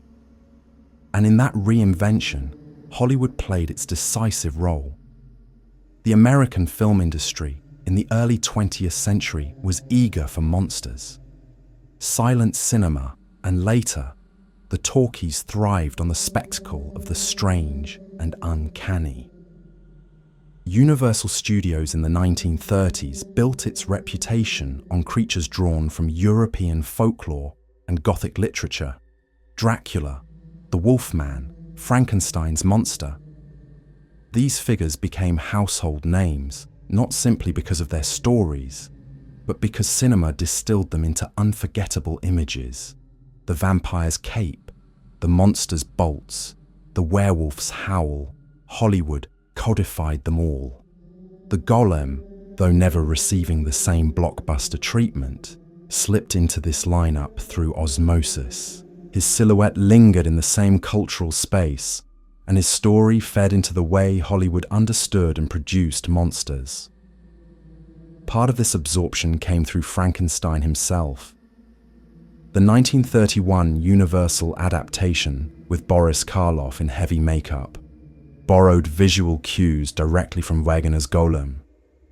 The square head, the slow, lumbering gait, the blank but expressive eyes. All of these echoed the clay giant's cinematic presence. For audiences who had never heard the word golem, Frankenstein's monster carried its legacy. Hollywood had reinvented the clay servant into a stitched-together corpse. But the underlying myth, man creates being, being becomes uncontrollable, remained the same. In this way, the golem entered American cinema through Frankenstein. His shadow fused into the DNA of Hollywood horror. But the golem also appeared in more direct ways. Low-budget productions and genre films periodically revived him, casting him as a lumbering giant in stories that often bore little resemblance to the Prague legend. He became, in pulp magazines and comic books, a monster who could be resurrected at will, sometimes villain, sometimes hero, always ambiguous. During the mid-20th century, when horror comics and magazines flourished, the golem's clay body appeared in illustrated panels, fighting villains or terrorizing towns. Each iteration reshaped him further, sanding away his specific origins and making him a flexible archetype, the creature of clay, brought to life by forbidden knowledge. Hollywood's fascination with monsters was always tied to the anxieties of its audience. In the 1930s, films channeled fears of science, disease, and social breakdown. In the 1950s, atomic age monsters embodied nuclear anxiety. The golem, when he appeared, was never far from this pattern. He was sometimes recast as a product of mad science rather than mystical ritual, a clay giant born in laboratories rather than synagogues. This shift reflected America's own cultural frame. Mysticism gave way to science fiction, and the golem adapted accordingly. Television, too, played its part. Anthology shows like The Twilight Zone and Night Gallery thrived on stories of the uncanny, and the golem's outline appeared in episodes that riffed on his legend, even if they didn't always name him outright. The clay giant became shorthand for the theme of artificial life, a way to dramatize the dangers of creation without responsibility. Viewers who had never read the Sefer Yetzirah or heard of the Maharal of Prague still absorbed the essence of the legend, rebranded through the lens of American entertainment. Hollywood also reinvented the golem by folding him into broader narratives of Jewish identity. In some productions, he was presented not only as a monster, but as a distinctly Jewish figure, a reminder of folklore and faith. This was rare and often filtered through stereotypes, but it showed that his roots were not forgotten entirely. At times, filmmakers leaned into the exoticism of Jewish mysticism, presenting rabbis as sorcerer-like figures chanting incantations over clay. At other times, especially in post-war contexts, the golem's role as protector was emphasized, resonating with themes of survival and memory after the Holocaust. In these moments, Hollywood and its satellites reinvented the golem not just as a monster, but as a cultural symbol, a figure who could stand for both fear and resilience. By the latter half of the 20th century, the golem had become part of the monster pantheon of popular culture. He appeared in horror films, children's cartoons, fantasy novels, and superhero comics. Sometimes he was a villain to be defeated, sometimes a misunderstood ally, sometimes a tragic figure who longed for humanity. Each reinvention added a layer, and each one distanced him further from his original context while keeping the core intact. A creature made by human hands, powerful and mute, both savior and threat. The Americanization of the golem also brought with it a shift in tone. In Prague, he had been a figure of fear and hope, protector of a persecuted community. In early German cinema, he had been tragic and uncanny. In Hollywood, he often became spectacle. His clay body was an excuse for special effects, his strength a chance for destruction on screen. Yet even in this shift, something of the original survived. The paradox of protector and destroyer, of creation and loss, lingered in every reinvention, ensuring that the golem never became just another monster. Hollywood's reinvention also opened the door for the golem to enter global pop culture. Once filtered through the American machine of movies, comics, and television, he spread far beyond Europe or the Jewish diaspora. He appeared in Japanese manga, in video games, in fantasy role-playing worlds where golems of stone, iron, or fire became stock creatures. The specific story of Prague faded, but the archetype endured. The word itself became a shorthand for any artificial giant, any man-shaped being made from lifeless matter. In this way, the golem was reinvented not only as a monster, but as a genre unto himself, a template for countless variations across cultures. The journey from Prague to Hollywood thus marks a transformation as much cultural as narrative. The golem ceased to be only a Jewish story and became a universal one, his clay body carrying the weight of questions about creation, control, and monstrosity that resonated everywhere. Yet this transformation also raises questions about memory and appropriation. What is lost when the golem becomes just another monster in the Hollywood lineup? What remains of the ghetto walls, the Maharal's prayers, the fear of blood libel, when the clay giant is reduced to spectacle? These questions linger in the margins of every reinvention, reminders that behind the Hollywood image lies a deeper, older story, one rooted in survival and resistance. From here, the golem's journey continues, not only as a Hollywood creature, but as a figure woven into Jewish thought and memory itself. The clay body that once patrolled the ghetto becomes, in the modern era, a symbol for reflecting on history, trauma, and survival, ensuring that the golem remains more than a monster, even as Hollywood continues to reinvent him. The golem's story, carried across centuries of folklore, ritual, and reinvention, was never only about clay and words, nor only about monsters and cinema. At its deepest level, the figure of the golem became a vessel of memory, a symbol through which Jewish communities reflected on survival, persecution, and resilience. Legends of the clay guardian did not fade with time. They were reshaped and retold precisely because they spoke to the heart of Jewish experience in exile, in danger, and in the search for dignity. To tell the story of the golem was not merely to recount a fantastical miracle.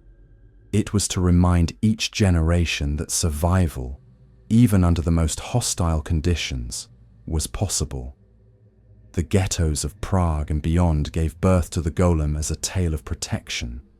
But in later centuries, when Jews faced new waves of expulsion, pogrom, and discrimination, the story took on additional meaning. It became a way of remembering the helplessness of the past, while also imagining that helplessness transformed into strength.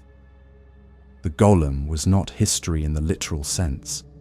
No clay giant ever patrolled the walls, but he was history in the emotional sense. He embodied the fears and hopes of communities that had often been denied protection, left vulnerable to the cruelty of rulers and mobs. To speak of him was to remember that danger, but also to imagine resistance, to claim that even in weakness there was hidden power. In Jewish memory, the golem became more than a monster or even a protector.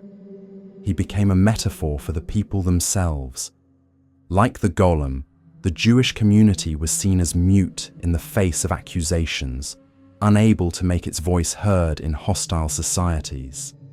Like the golem, it was bound within walls, restricted by law, seen as strange and uncanny by outsiders. And like the golem, it carried immense resilience, surviving when survival seemed impossible, enduring persecution through the strength of faith, tradition, and imagination.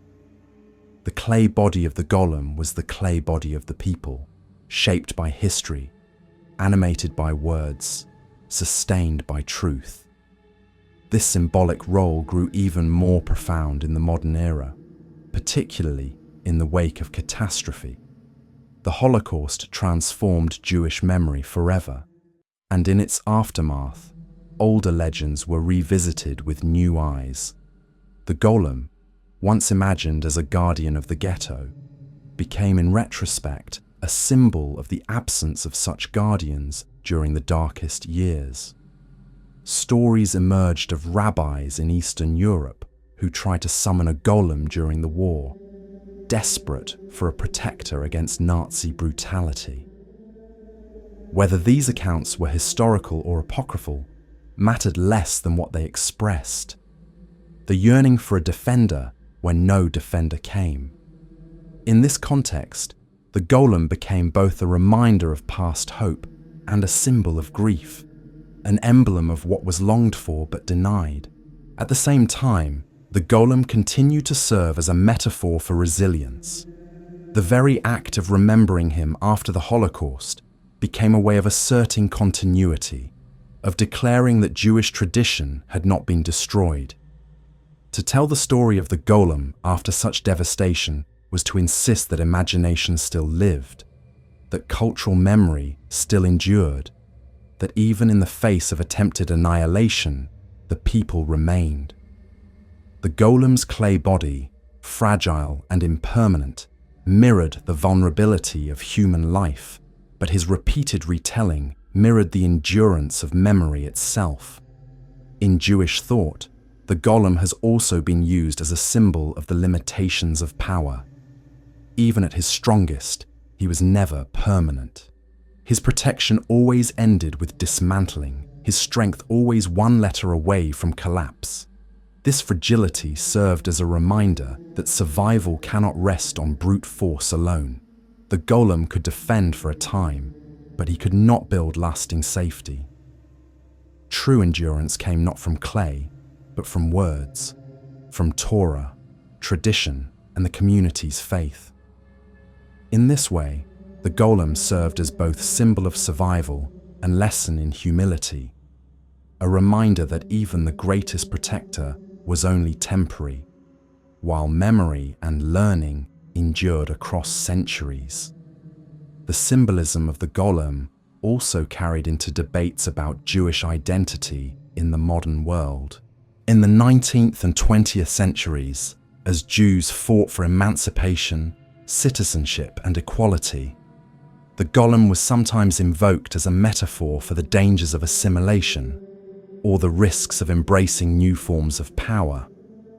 Some saw him as a warning that to seek protection in artificial creations, whether through political movements or foreign alliances, was to risk disaster, just as the golem always turned uncontrollable.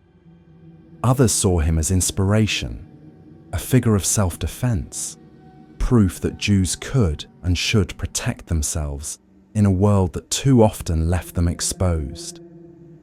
In this way, the golem became a site of debate, his clay body carrying multiple meanings for different visions of Jewish survival.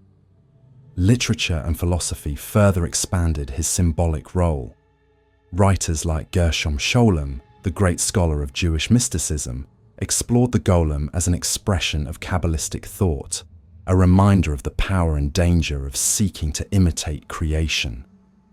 Others, like Elie Wiesel, wove the golem into meditations on Jewish history, using him as a symbol of both tragedy and endurance. In these interpretations, the clay giant became not merely folklore, but philosophy, a way of thinking about what it means to survive, to remember, and to live with the weight of history. The golem also became a cultural marker in Jewish art, theatre, and storytelling. In plays and novels, He was cast not simply as a monster, but as a figure of longing, embodying the desire for strength in times of weakness, the dream of protection in times of vulnerability. In children's books, he was sometimes recast as a gentle guardian, a way of teaching younger generations about history and resilience without overwhelming them with trauma. In each retelling, the golem carried the same symbolic burden: to remind the community of its endurance, its memory, and its survival. The synagogue attic in Prague, where the golem was said to lie dormant, became itself a symbol of Jewish memory. Visitors asked whether the clay body still rested there, waiting to rise again in times of danger. The locked attic door became a metaphor for the untold stories of the past, the hidden memories that might one day be opened. The golem's body was no longer just clay, but memory itself, preserved in silence, waiting for the right moment to speak again. In modern Israel, the golem's symbolism has been interpreted in yet another way. For some, he represents the long desire for Jewish self-defense, the dream of strength that the ghetto could not provide, but that the state now embodies. For others, he remains a warning about the dangers of power without restraint, about the risk of becoming what one once feared. In this tension, the golem continues to function as a symbol of survival, reminding each generation that endurance is complex, that memory is double-edged, that strength must be tempered with wisdom. What gives the golem such enduring power in Jewish memory is precisely his ambiguity. He is never just one thing. He is protector and prisoner, savior and threat, monster and guardian.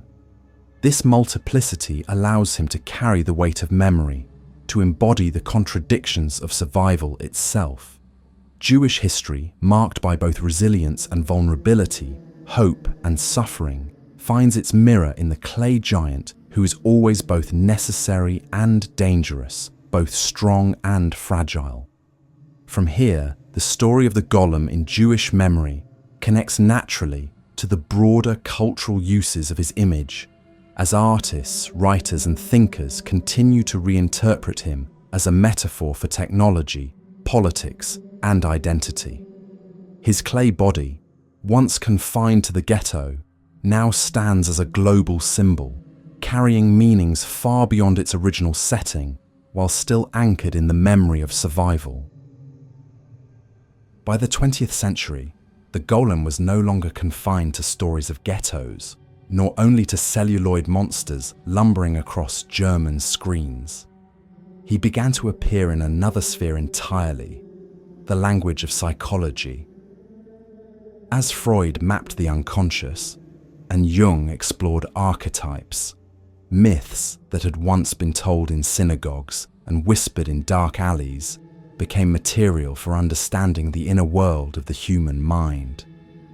The golem, silent and obedient, yet dangerous and uncanny, offered fertile ground for interpretation. He was no longer only a guardian or a monster. He was also a metaphor for the hidden parts of ourselves, the clay shapes we carry within. Freud, though not directly writing on the golem, created a framework that made such interpretations possible. His concept of the unconscious, those drives and desires repressed from consciousness but nonetheless shaping behavior, resonates with the figure of the golem. Like the unconscious, the golem is mute. He acts without speech, driven by commands rather than reflection, a force of immense strength that can protect or destroy depending on how it is directed. He is at once obedient servant and uncontrollable danger, mirroring the way repressed drives can serve the self or erupt in destructive ways if left unmanaged. Freud's notion of the uncanny, das Unheimliche, deepens the parallel. The uncanny is that which is both familiar and strange, something close to us but disturbingly off. It is the doll that looks too human, the repeated dream that feels both known and alien. the golem embodies this uncanniness perfectly. His body resembles a human's, but is rough, unfinished, and mute. He is created in the human image, but is not truly human. To encounter him is to feel the shiver of the uncanny, the same sensation Freud described when the hidden returns, when what should remain concealed becomes visible. In this sense, the golem becomes the perfect metaphor for the unconscious itself. Something familiar, something that belongs to us, yet strange and unsettling when it surfaces. Carl Jung, meanwhile, offered a different but equally potent lens. Jung's theory of archetypes and the collective unconscious treated myths as expressions of shared human experience, symbols that reveal deep psychological truths. The golem, in Jungian terms, can be seen as an archetype of the shadow self, the part of the psyche that contains everything we deny or repress. The shadow is not evil in itself. It is composed of qualities we refuse to acknowledge, both destructive and creative. If unrecognized, the shadow acts out unconsciously, just as the golem can act out destructively when not carefully controlled. The golem's silence, his blank face, his dependence on commands, all of these echo the qualities of the shadow. He is the part of us that cannot speak for itself, that acts without articulation, that carries immense energy but no conscious voice. To confront the golem is to confront the shadow, to recognize the forces within us that are powerful but repressed. Just as the Maharal had to inscribe letters to give the golem form and erase them to dissolve him, so too must the individual name and acknowledge the shadow in order to integrate it, or else risk being destroyed by its unacknowledged force. In this reading, the golem is not only a creature of folklore, but a psychological truth dramatized in myth. He represents what happens when we attempt to control the unconscious without understanding it, when we use it as a tool rather than recognizing its full reality. The golem serves well until he turns uncontrollable, just as the shadow can erupt destructively if ignored. The act of dismantling the golem becomes symbolic of repressing the shadow again, restoring order, but leaving the underlying force intact, ready to rise again when summoned. This psychological interpretation also resonates with the golem's role in Jewish memory. Just as the shadow represents what society represses, the golem represents the marginalized community forced into silence.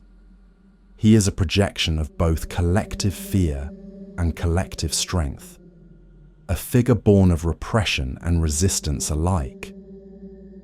In this way, Jungian and Freudian frameworks do not replace the cultural meaning of the golem, but echo it, showing how the clay giant serves both as cultural memory and as psychological metaphor. Later, psychoanalytic thinkers elaborated on this idea. Bruno Bettelheim, in his work on folklore and psychology, saw figures like the golem as embodying the child's experience of power and vulnerability, the fantasy of an all-powerful protector who is both comforting and terrifying. The golem, like many figures of myth, could be read as an externalization of inner needs, the wish for protection, the fear of uncontrolled aggression, the longing for strength. His silence mirrors the child's limited power of speech, his clay body the pliability of the self still in formation, his destructiveness the potential for rage when containment fails. The golem also resonates with modern psychological fears of technology and mechanization. Freud lived in the age of industrialization, Jung in the age of early machines and automation. Both witnessed a world in which human life was increasingly entangled with artificial creations. The golem, though ancient in origin, mirrored these fears, a body made, not born, a tool that becomes master, a servant that becomes dangerous. In this sense, the clay giant anticipates not only psychological interpretations, but also modern anxieties about machines, robots, and artificial intelligence, all of which can be read as projections of the shadow self onto the external world. The golem as shadow self also explains why he is so often portrayed as tragic. He is not evil by nature, but incomplete, lacking speech, lacking freedom, lacking recognition. He is what we refuse to acknowledge in ourselves, and thus he becomes frightening. Yet when we pity him, when we recognize his plight, we also recognize our own. The golem's tragedy is our tragedy, that parts of ourselves remain mute, repressed, unseen, until they act out in ways we cannot control. To feel compassion for the golem is to feel compassion for our own shadow, for the hidden forces within us that long to be recognized. In this way, psychology gives the golem a new kind of life. He is no longer only a figure of folklore or film, but a symbol of the inner world, a clay mirror of the human psyche. Freud's uncanny and Jung's shadow together reveal why he continues to haunt us. Because he is not just about protection or persecution, but about the very structure of being human. We are all, in some way, creators of golems within ourselves, forces we bring to life but do not fully understand, powers we rely on but also fear. Clay figures that move silently through the corridors of our minds. From this psychological interpretation, the legend of the golem moves naturally into its modern metaphorical uses, where clay and command are reimagined in the age of technology. The questions that once belonged to mystics and rabbis, then to philosophers and psychologists, now belong to scientists and engineers. And in this transition, the golem shifts once again, from shadow of the self to metaphor for machines, robots, and artificial intelligence, the newest clay of human hands. The golem was born in an age of mysticism, whispered into being through letters and breath. Yet across the centuries, his image has proven remarkably adaptable, shifting to mirror the obsessions of each new era. In the 20th and 21st centuries, the clay giant has stepped into the vocabulary of technology. No longer confined to synagogues, folk tales, or even cinema screens, he is now invoked in discussions of automation, robotics, biotechnology, and artificial intelligence. The golem has become a metaphor for the machine, man-made, powerful, useful, but always shadowed by the risk of uncontrollability. The parallels are not hard to see. The golem is created, not born. He is built from lifeless matter and animated by human knowledge. He obeys commands, but does not fully understand them. He can protect, build, and serve, but he can also destroy if the command is flawed, if the context shifts, or if his sheer strength overwhelms his maker's intentions. This is the very structure of modern debates about AI and robotics, tools of immense power that follow instructions to the letter, sometimes to disastrous effect. The stories of the golem read like parables for the age of algorithms. In the industrial era, the golem was often compared to machines. Factories filled with mechanical giants, presses, looms, engines, churning out goods with relentless energy.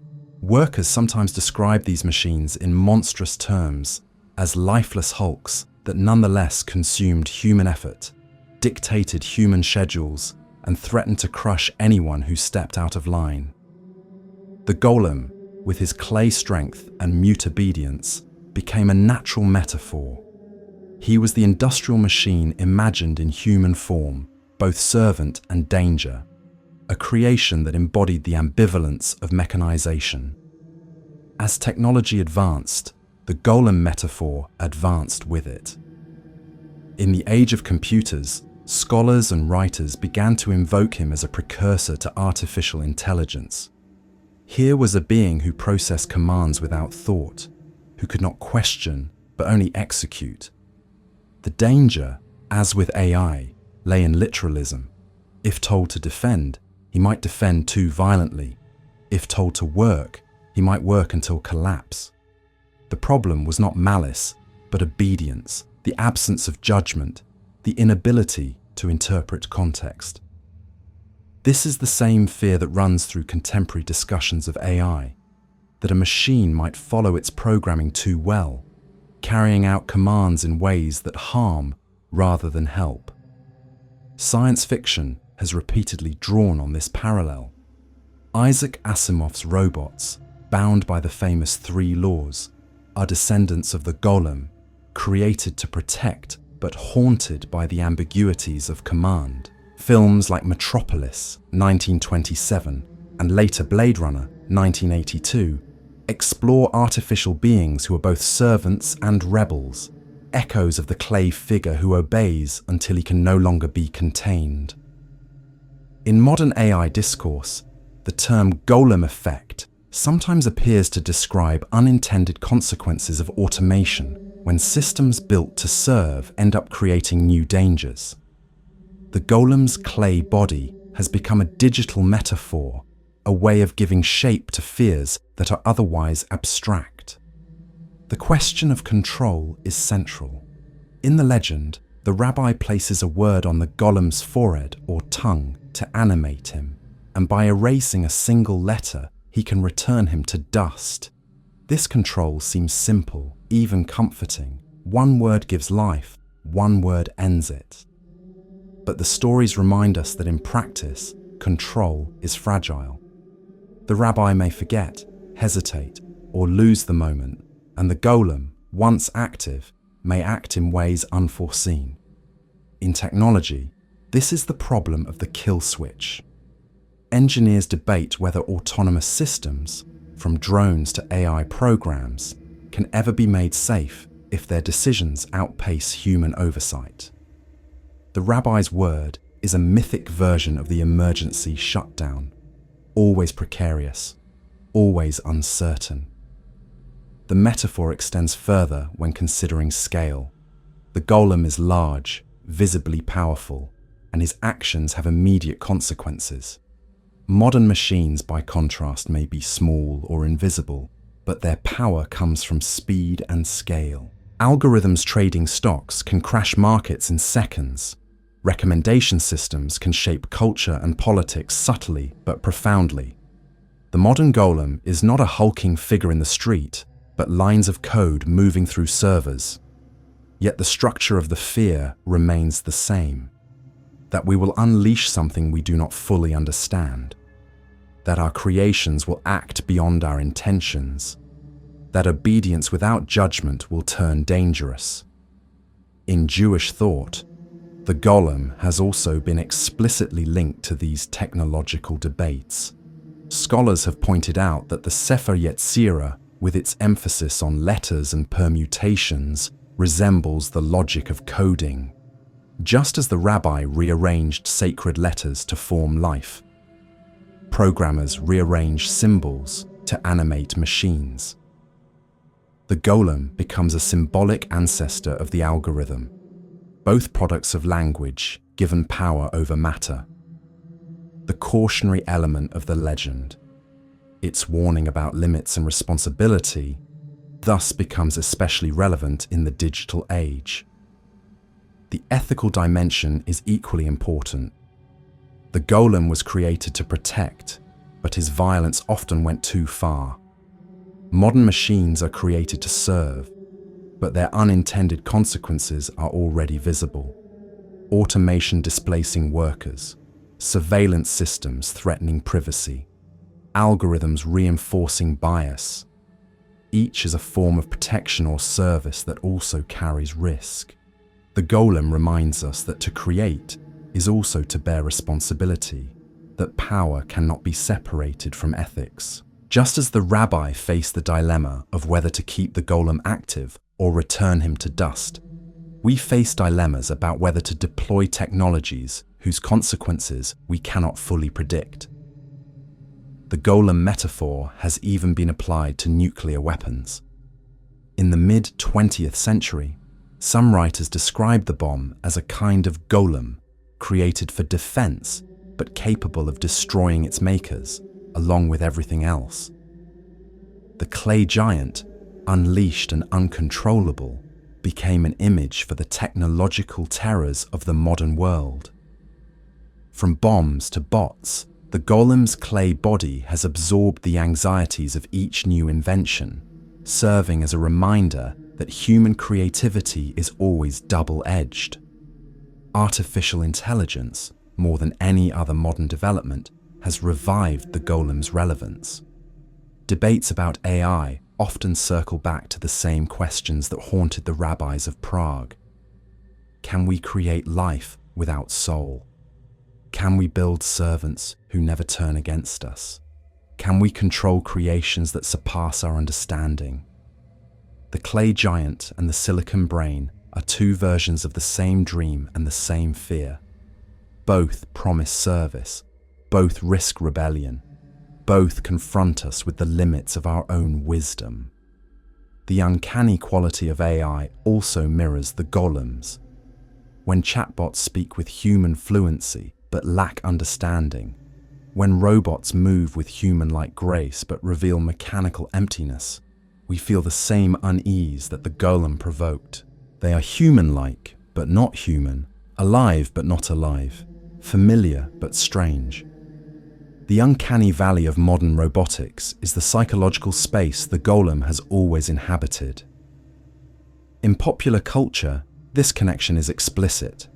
Films like Ex Machina, 2014, or series like Westworld frame artificial beings as modern golems, creations designed to serve, trapped in obedience, yet haunted by the possibility of freedom or revolt. Even superhero comics and video games, which freely deploy golems of stone, steel, or magic, echo the same structure. Human-made servants, both useful and dangerous, embodiments of our desire for control and our fear of losing it. What makes the golem such a powerful metaphor for technology is that he is never simply monster or machine. He is also a mirror of his makers. His silence reflects our blind spots, his obedience our commands, his violence our own impulses. In this sense, the golem warns us that technology is not alien but human, that its dangers come not from malice in the machine, but from flaws in ourselves. The rabbi's clay giant only obeyed. It was the commands, the contexts, and the limits of foresight that made him dangerous. So too with modern machines. Their risks are our risks, their failures our failures, their actions our responsibility. The golem in the machine is not just an allegory of fear, but also of possibility. Just as the rabbi created the golem to protect a vulnerable community, so too do we create technologies to aid, defend, and extend human life. The caution lies not in refusing creation, but in remembering its limits.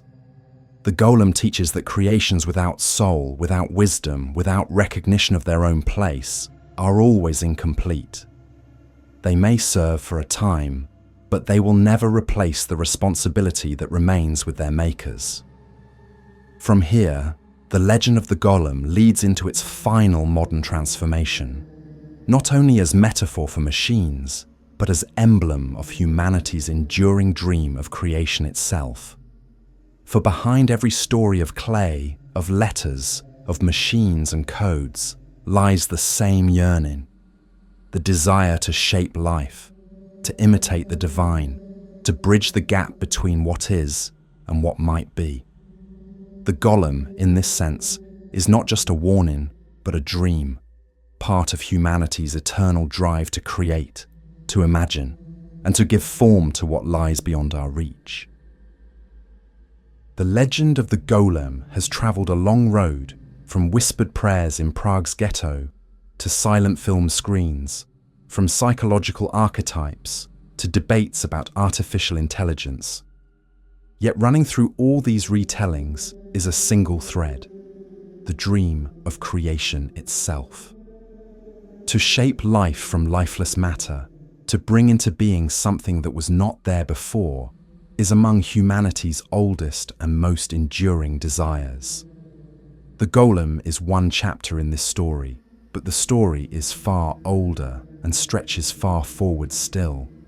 To speak of the golem is to speak of man's eternal dream, the secret that shapes not only the past, but the future. From the earliest myths, human beings imagined creators beyond themselves. Gods molded humanity from clay in Mesopotamian tales, from dust in the Hebrew Bible, from earth and water in Greek mythology. Clay and soil appear again and again because they are matter at hand, the most basic substance from which form can rise. The golem sits within this lineage, a late echo of the idea that clay can be more than dirt, that with the right words, breath or spark, it can become alive. To imagine the golem was to take these old myths and bring them down to earth, to say that not only gods but humans might shape life. It was a democratization of creation, a daring claim that knowledge could rival divinity. This dream has never been free of fear. Each culture that imagined artificial life also imagined its dangers. The myth of Prometheus warned of punishment for stealing fire, for daring to seize divine secrets. The golem warned of the risks of creating a servant too powerful to control. Frankenstein repeated the same caution in the age of science. Modern films and novels continue to echo the warning. To create life is to risk unleashing forces beyond comprehension. The dream and the fear are inseparable, two sides of the same story, each feeding the other. What the golem shows us is how this dream adapts to circumstance. In Prague, it was the dream of protection in times of danger. In cinema, it was the dream of spectacle and the fear of monstrosity. In psychology, it was the dream of understanding the hidden self. In technology, it is the dream of machines that can think, serve, and perhaps even replace us. Each age reshapes the golem, not because the dream changes, but because our fears and hopes shift. The clay remains the same. It is the words written on it that differ. To say that man's eternal dream is to create life is also to say that it is to create meaning. The golem is not only about animation, but about purpose. He is given life in order to serve, to protect, to act. This reflects our own desire, not only to live, but to shape lives that matter. In projecting this onto clay, we externalize our own search for significance. The golem is our reflection, not only of our power, but of our longing to be useful, to have direction, to play a role in the larger story. The future only intensifies this dream. Advances in genetics, synthetic biology, robotics, and artificial intelligence all push closer to what was once fantasy. Scientists grow organs from stem cells, edit genomes, build machines that learn. Each breakthrough is heralded as miraculous, but shadowed by the same questions the golem raised centuries ago. What happens when we succeed? What responsibilities follow from creation?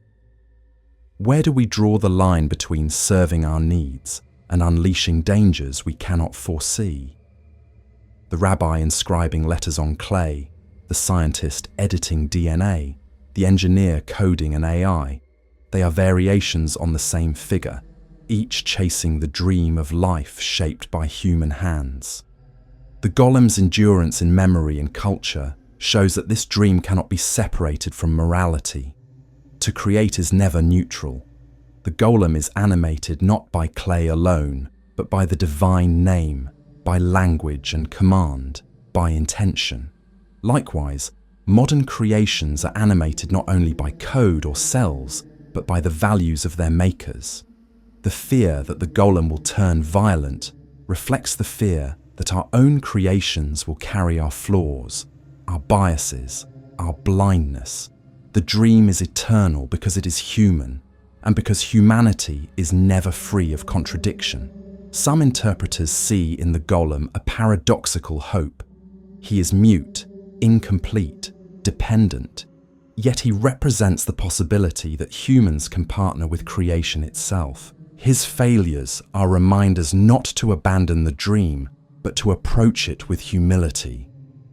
Just as his strength saved his people in stories before it endangered them, so too can our creations save us if guided by wisdom.